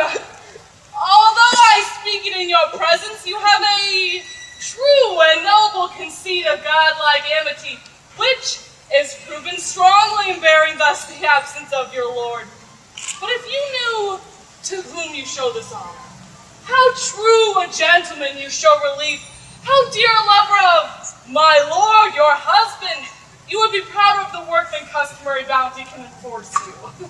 I never did repent for doing good, nor shall not now. For companions that do converse and waste the time together, whose souls do bear equal yoke of love, there must be needs a like proportion of lineaments, of manners, and of spirits. Which makes me think that this Antonio, being the bosom lover of my lord, must needs be like my lord. If it be so, how little is the cost I have bestowed in purchasing the semblance of my soul from out the state of hellish misery. This comes too near the praising of myself, therefore no more of it. Your other case. Lorenzo, I commit into your hands the husbandry and manage of my house until my lord's return. I have for my part breathed toward heaven a secret vow to live in prayer and contemplation, only attended by Nerissa here, until her husband and my lord's return.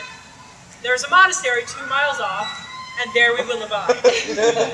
I do desire you not to deny this imposition, the which my love and some necessity now lays upon you. Madam, I shall obey you in all commands.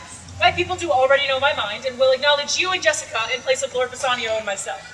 And so farewell, till we shall meet again. Fair hours and happy thoughts attend on you. I wish your ladyship all heart's content. I thank you for your wish, and am well pleased to wish it back on you. Fare thee well, Jessica. Now, Balthazar, as I have ever found thee honest true, so let me find thee still. Take this same letter, and use thou all the endeavor of a man, and speed toward Padua. See thou render this into my cousin's hand, Dr. Bellario, and look what notes and garments he doth give thee.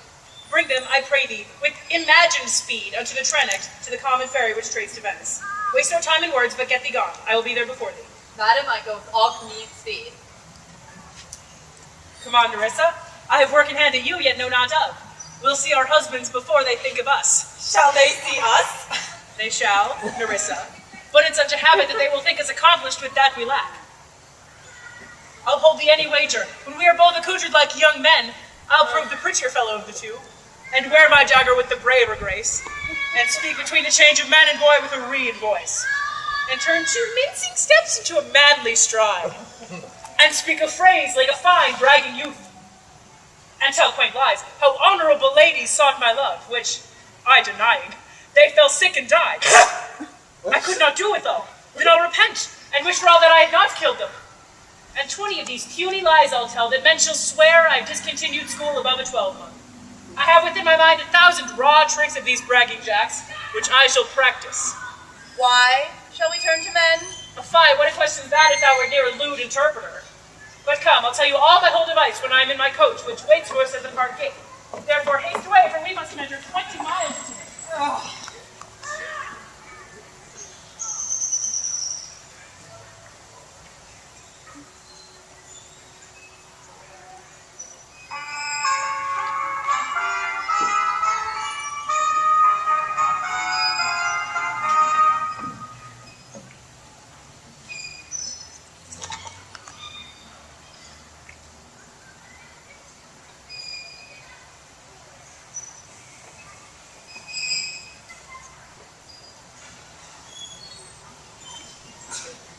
What, is Antonio here? Aye, so please your grace. I am sorry for thee. Thou art come to answer a stony adversary, an inhuman wretch incapable of pity, void an inch from any grab of mercy. I have heard your grace hath taken great pains to qualify his obdurate course, but since he stands so opposed and that no lawful means can carry me out of his enemy's reach, I do oppose my patience to his tyranny, and am armed with the quietness of spirit to bear the very rage of his. Go on and call the Jew into the court. He is ready at the door. He comes, my lord. Make room and let him stand before our face. Shylock, the world thinks, and I think so too, thou but leadest this fashion of thy malice to the last hour of act. And then 'tis thought, thou show thy mercy and remorse more strange than thy strange apparent cruelty. For thou now exactest the penalty, which is a pound of the poor merchant's flesh. Thou wilt not only lose the forfeiture, but, touched with human gentleness and love, forgive a moiety of the principle. Grant him thy pity on his losses that have of late so huddled on his back, and how to press a royal merchant down and pluck commiseration of his state? From brassy bosoms and rough hearts to flint, from stubborn Turks and Tartars never trained to offices of tender courtesy, we all expect a gentle answer, Jew. I have possessed your grace of what I purposed, and on our holy Sabbath I have sworn an oath to have the due and forfeit of my bond. If you deny it, let the danger light on your charter and your city's freedom. You'll ask me why I'd rather have a weight of carrion flesh than to receive the sum of 3,000 ducats. I'll not answer that, but say it is my humor. Are you answered? What if my house be troubled with a rat, and I be pleased to give 10,000 ducats to have it banned? What, are you answered yet? Some men there are love not a gaping pig. Some are mad if they behold a cat, and others, when the bagpipe sings in the nose, cannot contain their urine. For affection, mistress of passion, sways it to the mood of what it likes or loathes. Now for your answer. As there is no firm reason to be rendered why he cannot abide a gaping pig, why he a harmless necessary cat, why he a woolen bagpipe, but of force must yield to such inevitable shame as to offend, himself being offended. So can I give no answer, nor will I not. More than a lodged hate and certain loathing I bear Antonio, that I follow thus a losing suit against him. Are you answered? This is no answer, thou unfeeling man, to excuse the current of thy cruelty. I'm not bound to please thee with my answers. Do all men kill the things they do not love? Hates any man that think he would not kill? Every offense is not a hate at first. Why, you shall have the serpent sting thee twice. I'll pray you, think you question with the Jew? Thou mayest as well stand upon the beach and bid the main flood to bate its usual height. Thou mayest as well make question with the wolf why it doth make the ewe bleat for the lamb. Thou mayest as well bid the great mountain pines to cease wagging and to make no noise when threatened with the dust of heaven. Thou mayest as well intend to do anything most hard, that which what's harder, his Jewish heart. Therefore make no more offers, and let me with all conveniency have my judgment and the Jew his will. For thy 3,000 ducats here is 6. If every ducat in 6,000 ducats were in 6 parts and every part a ducat, I would not draw them. I would have my bond. How shalt thou hope for mercy, rendering none? What judgment shall I fear, doing no wrong? You have among you many a purchased slave, which, like your asses and your dogs and your mules, you use in abject and in slavish parts because you bought them. Should I not say to you, set them free? Marry them to your heirs. Why sweat they under burdens? Let their beds be made as soft as yours, and let their palates be seasoned with such viands. You will answer, the slaves are ours. So do I answer you. The pound of flesh which I demand of him, 'tis mine. 'Tis dearly bought, and I will have it. If you deny me, fie upon your law. There's no force in the decrees of Venice. I stand here for judgment. Answer, shall I have it? Upon my power, I may dismiss this court. Unless Bellario, a learned doctor whom I have sent forth to determine this, come here today. My lord here stays without a messenger with letters from the doctor, and you come from Padua. Bring us the letter. Send in the messenger. Good cheer, Antonio. What man courage yet? The Jew shall have my flesh, blood, bones, and all, and thou shalt lose from me 1 drop of blood. 'Tis the meekest of the flock that dies first. The goodliest fruit falls to the ground, and so it is with me.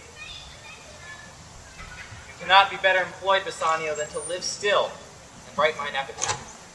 Come you from Padua, from Bellario? From both, my lord. Bellario greets your grace. Why dost thou whet thy knife so earnestly? To cut the forfeiture from that bankrupt there. Not on thy soul, but on thy soul, harsh Jew. Thou makest thy knife keen, but no metal can, no, not the hangman's axe, bear half the keenness of thy sharp end. Can no prayers pierce thee? No, none that thou hast written up in May. Oh, be thou damned, inexorable dog, and for thy life let justice be accused. Thou almost makes me waver in my faith, told opinion with Pythagoras, that souls of animals do infuse themselves into the trunks of men. Thy cursed spirit governed a wolf, who, hanged for human slaughter, even from the gallows did his fell so fleet. And whilst thou layest in thy unhallowed dam, infused itself into thee. For thy desires are wolvish, bloody, starved, and ravenous. So thou canst rail the seal from off my bond? Thou but offendest thy tongue to speak so loud. Repair thy wit, good youth, or it will fall to cureless ruin. I stand here for law. This letter from Bellario doth commend a young and learned doctor to our court. Where is he? He attendeth here hard by to know your answer, whether you'll admit him. With all my heart.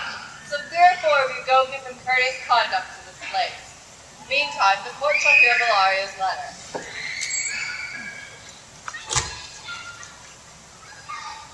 Your grace shall understand that at the receipt of your letter I am very sick. But in the instant that your messenger came, in loving visitation was with me a young doctor of Rome.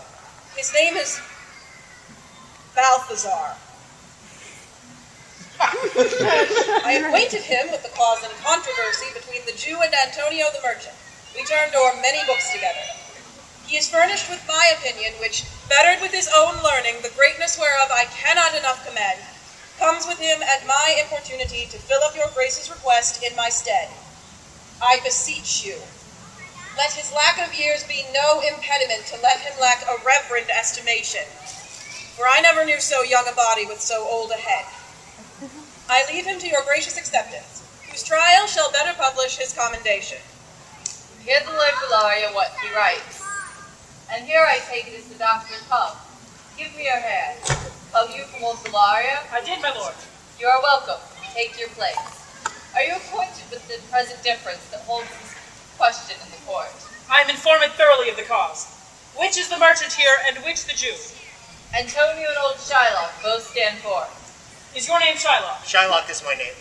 Of a strange nature is the suit you follow, yet in such rule that the Venetian law cannot impugn you as you do proceed. You stand within his danger, do you not? Aye, so he says. Do you confess the bond? I do. Then must the Jew be merciful. On what compulsion must I? Tell me that. The quality of mercy is not strained. It droppeth as the gentle rain from heaven upon the place beneath. It is twice blessed. It blesseth him that gives, and him that takes. 'Tis mightiest in the mightiest. It becomes the throned monarch better than his crown. His scepter shows the force of temporal power, the attribute to awe and majesty wherein doth sit the dread and fear of kings. But mercy is above this sceptred sway. It is enthroned in the hearts of kings. It is an attribute to God himself, and earthly power doth then show likest God's when mercy seasons justice. Therefore, Jew, though justice be thy plea, consider this, that in the course of justice, none of us should see salvation. We do pray for mercy, and that same prayer doth teach us all to render the deeds of mercy. I have spoke thus much to mitigate the justice of thy plea, which if thou follow, this strict court of Venice must needs give sentence against the merchant there. My deeds upon my head. I crave the law, the penalty and forfeit of my bond. Is he not able to discharge the money? Yes, here are tendered for him in the court, yea, twice the sum. And if that will not suffice, then I would be bound to pay it 10 times o'er on forfeit of my hands, my head, my heart. And if that will not suffice, then it appears that malice bears down truth. And I beseech you, wrest once the law into your authority to do a great right, do a little wrong, and curb this cruel devil of his will. It must not be. There is no power in Venice can alter a decree establish it. 'Twill be recorded for a precedent, and many an error by the same example will rush into the state. It cannot be. A Daniel come to judgment, yea, a Daniel! O wise young judge, how I do honor thee. Pray you, let me look upon the bond. Here it is, most reverend doctor, here it is. Why, Shylock, 'tis thrice thy money offered me. An oath, I have an oath in heaven. Shall I lay perjury upon my soul? No, not for Venice. Why, this bond is forfeit. And lawfully by this, the Jew may claim a pound of flesh, to be by him cut off nearest to the merchant's heart. Be merciful. Take thrice thy money. Bid me tear the bond. When it is paid according to the tenor. It doth appear you are a worthy judge. You know the law, your exposition has been most sound. I charge you by the law. Well, you are a well-deserving killer. Proceed to judgment. On my soul, I swear, there is no power in the tongue of man to alter me. I stay on my bond.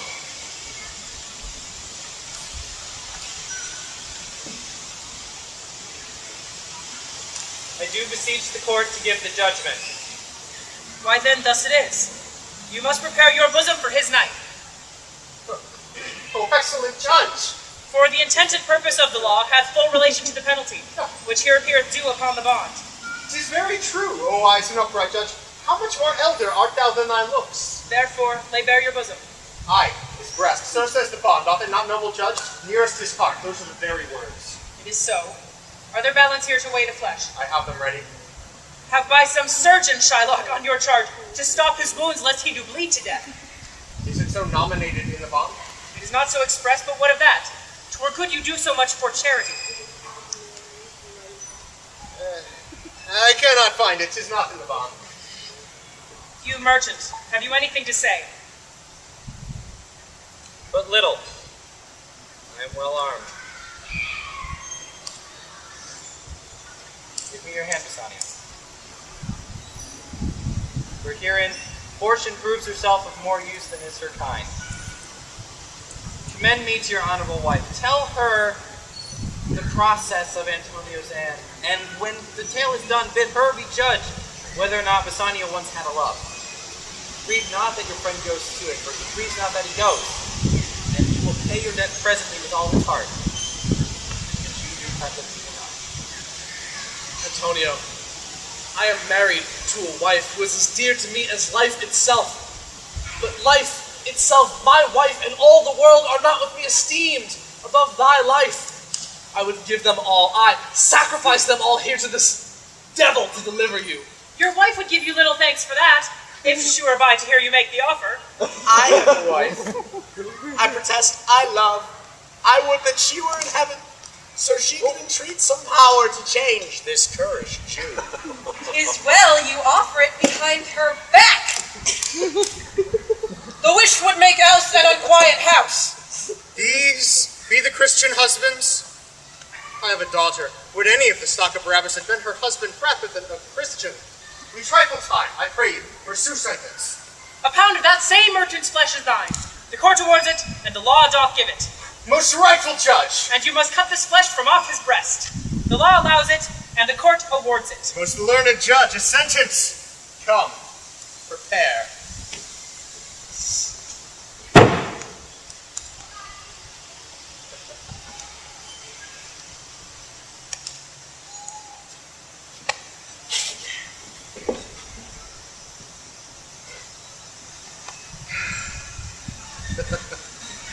Tarry a little.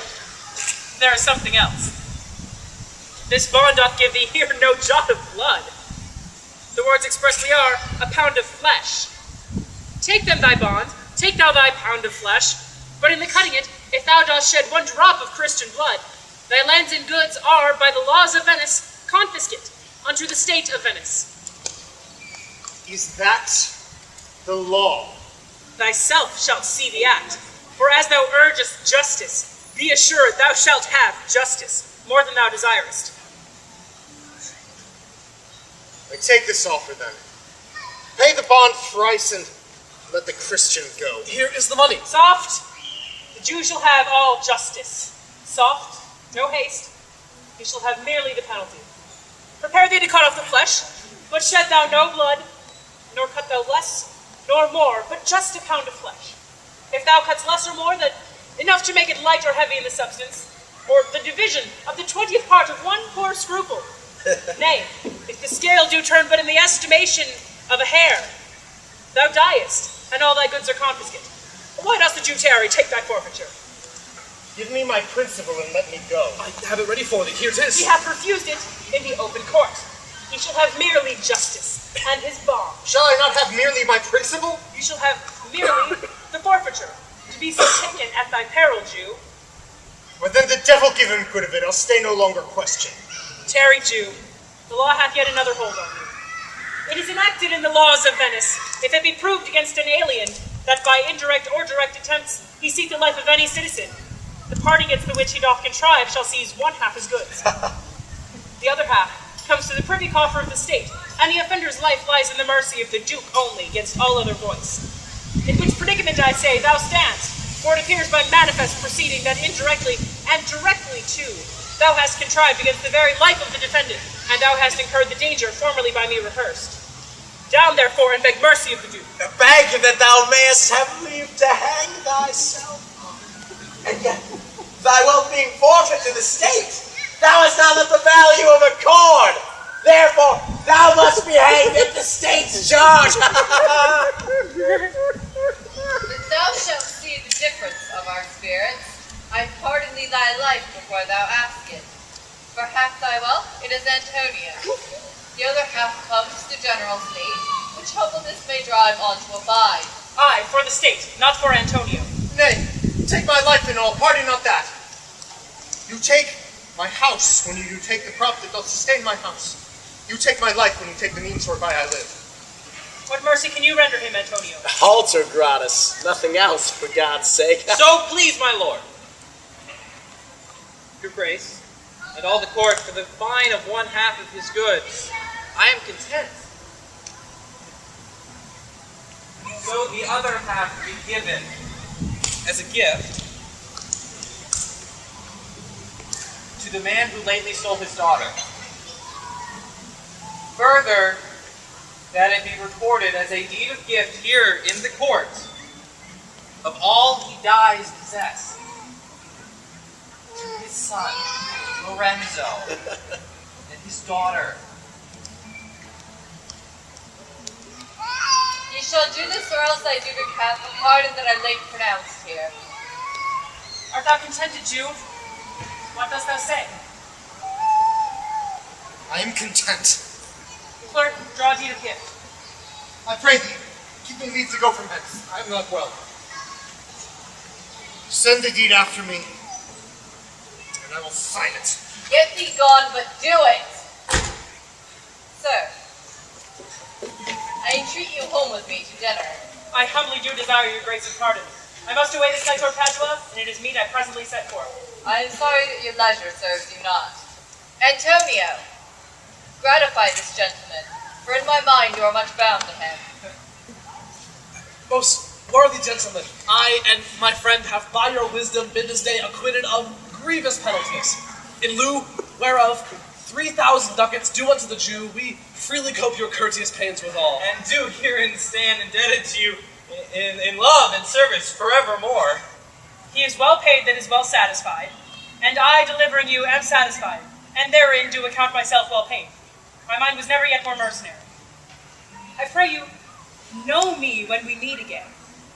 I wish you well, and so I take my leave. Good sir, of course I must attempt you further. Take some remembrance of us, as a tribute, not as a fee. Grant me 2 things, I pray you, not to deny me and to pardon me. You press me far, therefore I will yield. Give me your gloves, I'll wear them for your sake. And for your love, I'll take this ring from you. But do not draw back your hand, I'll take no more. And you in love shall not deny me this. This ring, good sir, alas, it is but a trifle. I would not shame myself to give you it. I'll have nothing else, and now methinks I have a mind to it. There's more that depends on this than on the value. The dearest ring in Venice will I give you, and find it out by proclamation. Only for this, I pray you, pardon me. Sir, I see you are liberal in offers. You taught me first to beg, and now methinks you teach me how a beggar should be answered. Good sir, this ring was given to me by my wife, and when she put it on, she made me vow neither to give nor sell nor lose it. That skew serves many men to save their gifts. And if your wife be not a mad woman, and know how well I have deserved this ring, she would not hold out enemy forever for giving it to me. Well, peace be with you.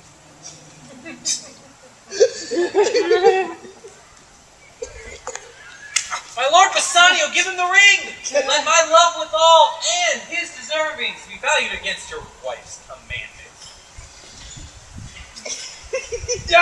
Guardiano, go, run, and overtake him. Give him the ring, and bid him, if thou canst, unto Antonio's house. Away! Make haste!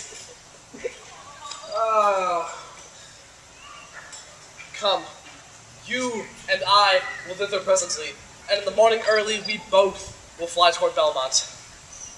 Come, Antonio. Inquire the Jew's house out. Give him this deed and let him sign it. We'll await tonight to be a day before our husband's home. This deed will be welcome to Lorenzo. Fair sir, you are well ordained. My lord Bassanio, upon more advice, has sent you here this ring, and doth entreat your company at dinner. That cannot be. His ring I do accept most gratefully, and so I pray you tell him. Furthermore, I pray you show my youth old Shylock's house. That will I do. Sir, I would speak with you. I'll see if I can get my husband's ring, which I did make him swear to keep forever. Thou mayest, I warrant. We shall have old swearing that they did give the rings away to men. But we'll outface them and outswear them too. Mm-hmm. Away, make haste. Thou knowest where I will tarry. Come, good sir. Will you show me to this house?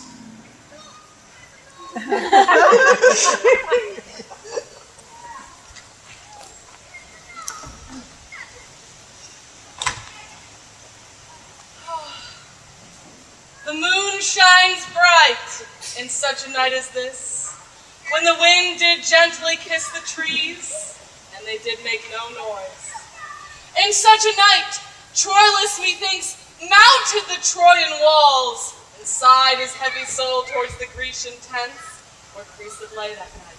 In such a night did this be fearfully o'ertrip the dew, and saw the lion's shadow ere himself, and ran dismayed away. In such a night stood Dido with a willow in her hand upon the wild sea banks, and walked her love to come again in Carthage. In such a night Medea gathered enchanted herbs that did renew old liaison. In such a night did Jessica steal from the wealthy Jew and run from Venice as far as Belmont. In such a night did young Lorenzo swear he loved her well, stealing her soul with many vows of faith, and ne'er a true one. In such a night did pretty Jessica, like a little shrew, slander her love.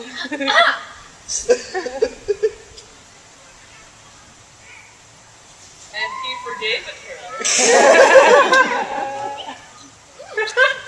I would outnight you, did nobody come. But hark, I hear the footing of a man. Who comes so fast in the silence of the night? A friend. I bring word my mistress will before break of day here in Belmont. She doth stray about by holy crosses, where she kneels and prays for happy wedlock hours. Who comes with her? None but a holy hermit and her maid. I pray you, is my master yet returned? He is not, nor have we heard from him. But we go in, I pray thee, Jessica, and ceremoniously let us prepare some welcome to the mistress of the house.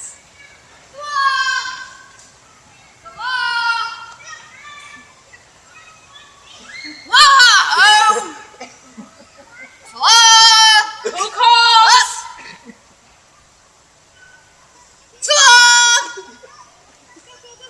Where is Master Lorenzo? Master Lorenzo! Leave hollering, man, here! Where? Where? Here!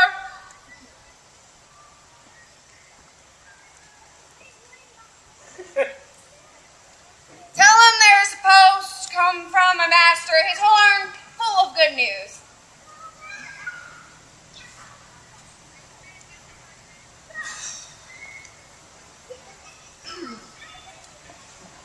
My master will be here ere morning. Sweet soul lets in, and there await their coming. And yet, why should we go in? Friend Balthazar, signify, I pray you, within the house your mistress is at hand, and bring forth music into the air.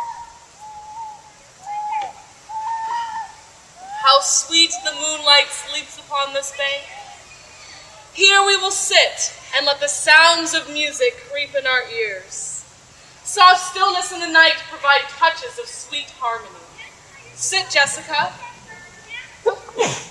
Look how the floor of heaven is thick inlaid with patens of bright gold. There is not the smallest orb which thou beholdest. And in his motion like an angel sings, still choiring to the young-eyed cherubims, such harmony is in immortal souls. But whilst this muddy venture of decay doth grossly close it in, we cannot hear it.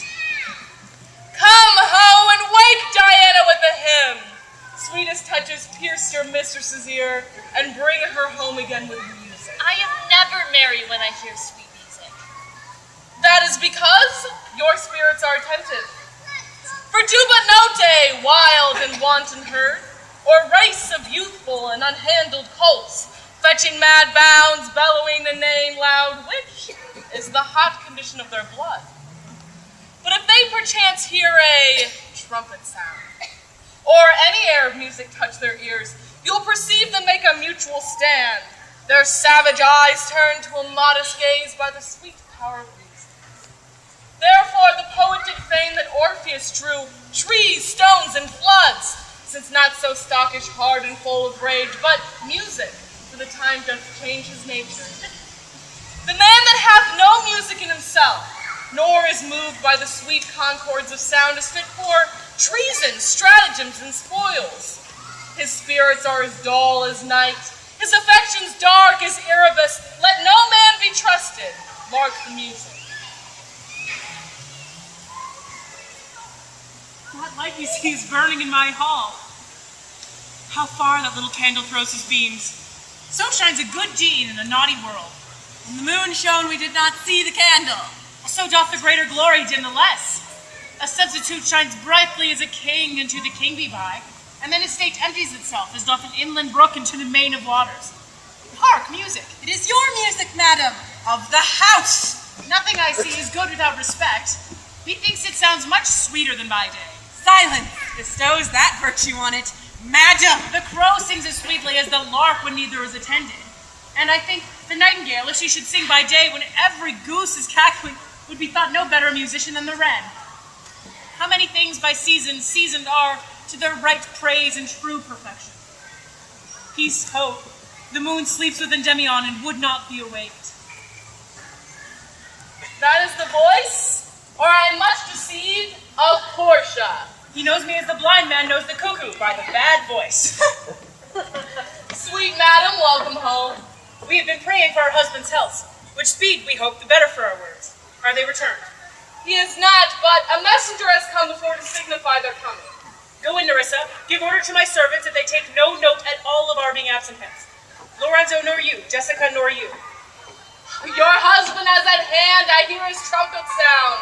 We are no tall tales, madam. Fear you not. This night, methinks, is but the daylight, sick. It looks a little paler. 'Tis a day such as the day is when the sun is hid. The whole day with the antipodes, we would walk in absence of the sun.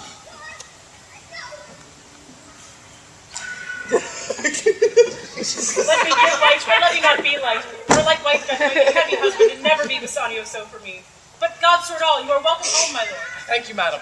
Give welcome to my friend. This is the man. This is Antonio, to whom I am so infinitely bound. You should in all sense be much bound to him, for as I hear, he was much bound for you. Of which I am now well acquitted.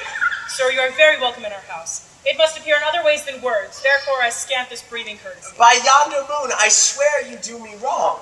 In faith, I gave it to the judge's clerk. Would he were Gelp that had it for my part, since you do take it, love, so much at heart. A quarrel, ho, already. What's the matter?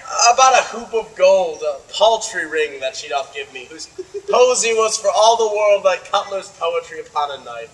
Love me and leave me not. What talk you of the posy or the value?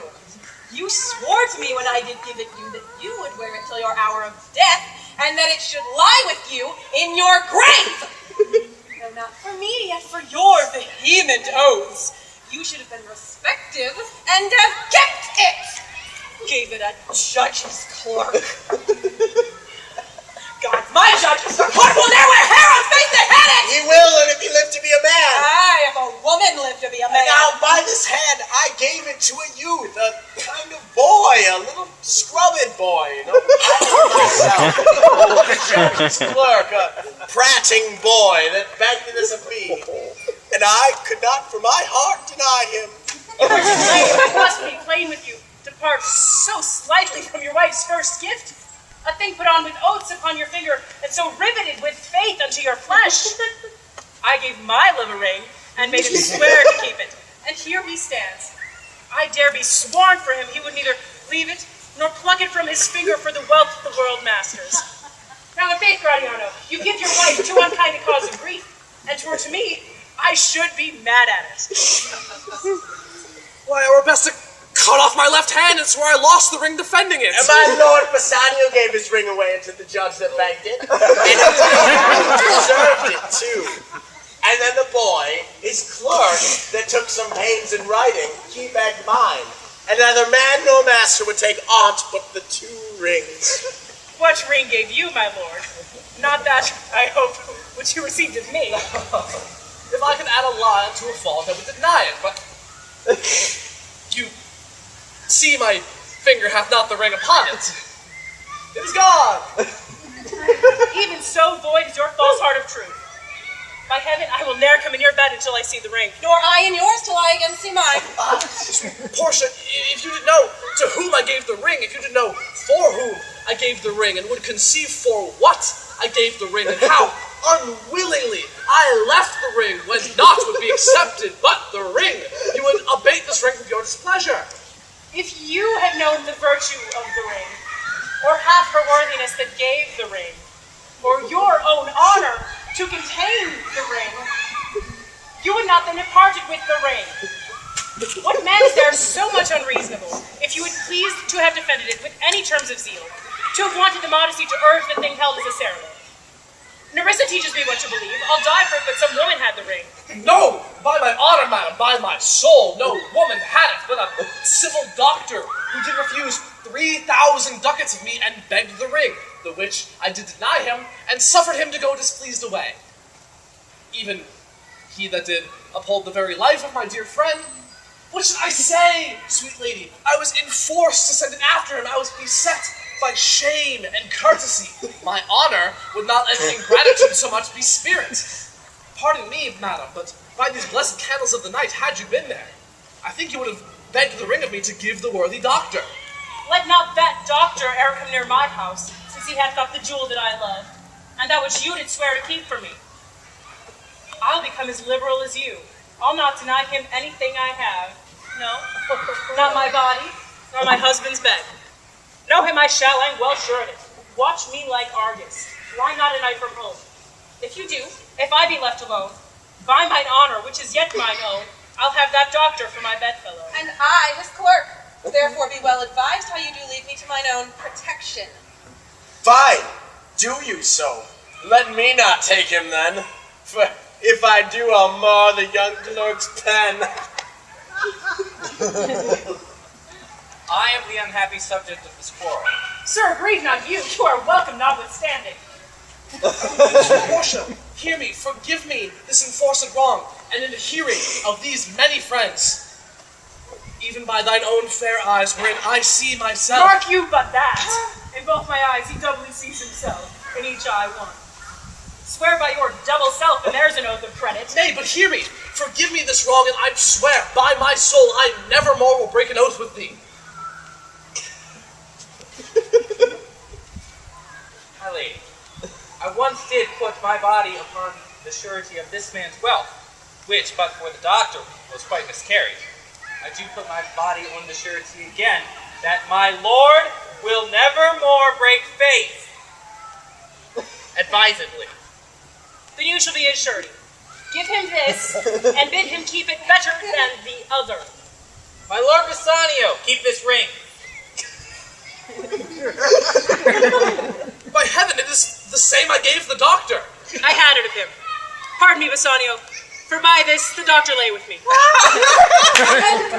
Pardon me, my gentle Gratiano, for that same scrubbed boy, the doctor's clerk, in lieu of this last night, could lie with me.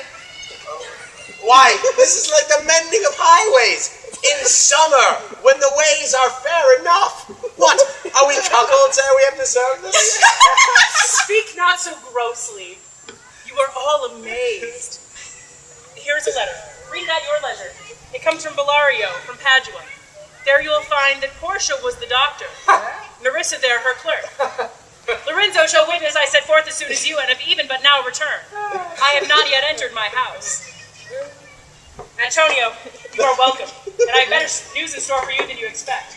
Unseal this letter soon. There you shall find 3 of your argosies are richly come to harbor suddenly. You shall not know by what strange accident I chanced on this letter.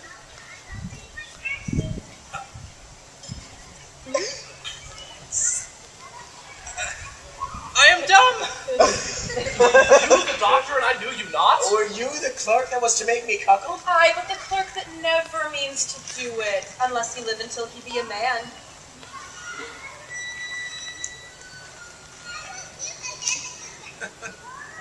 My lady, you have given me life and living, for here I read that all my ships have come to road.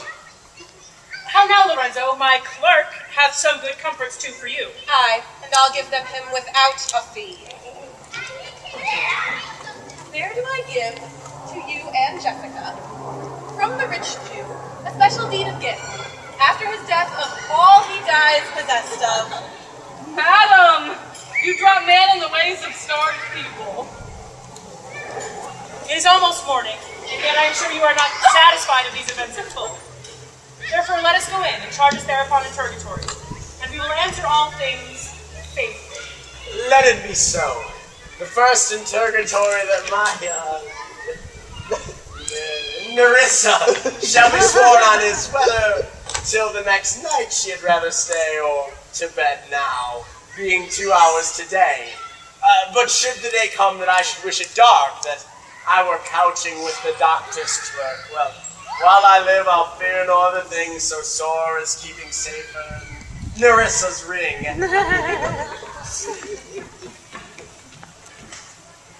My Lord Bassanio.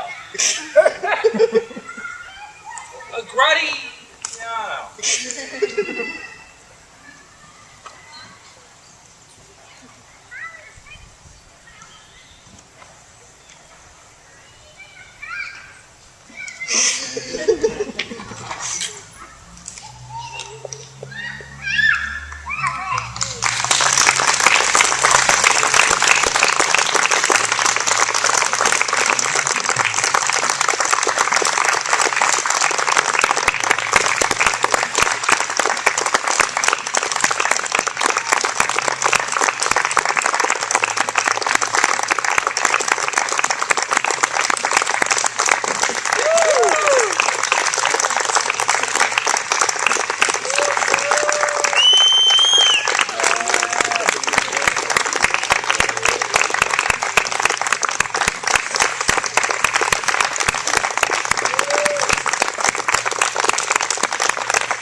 Grandpa's vision is in those glasses.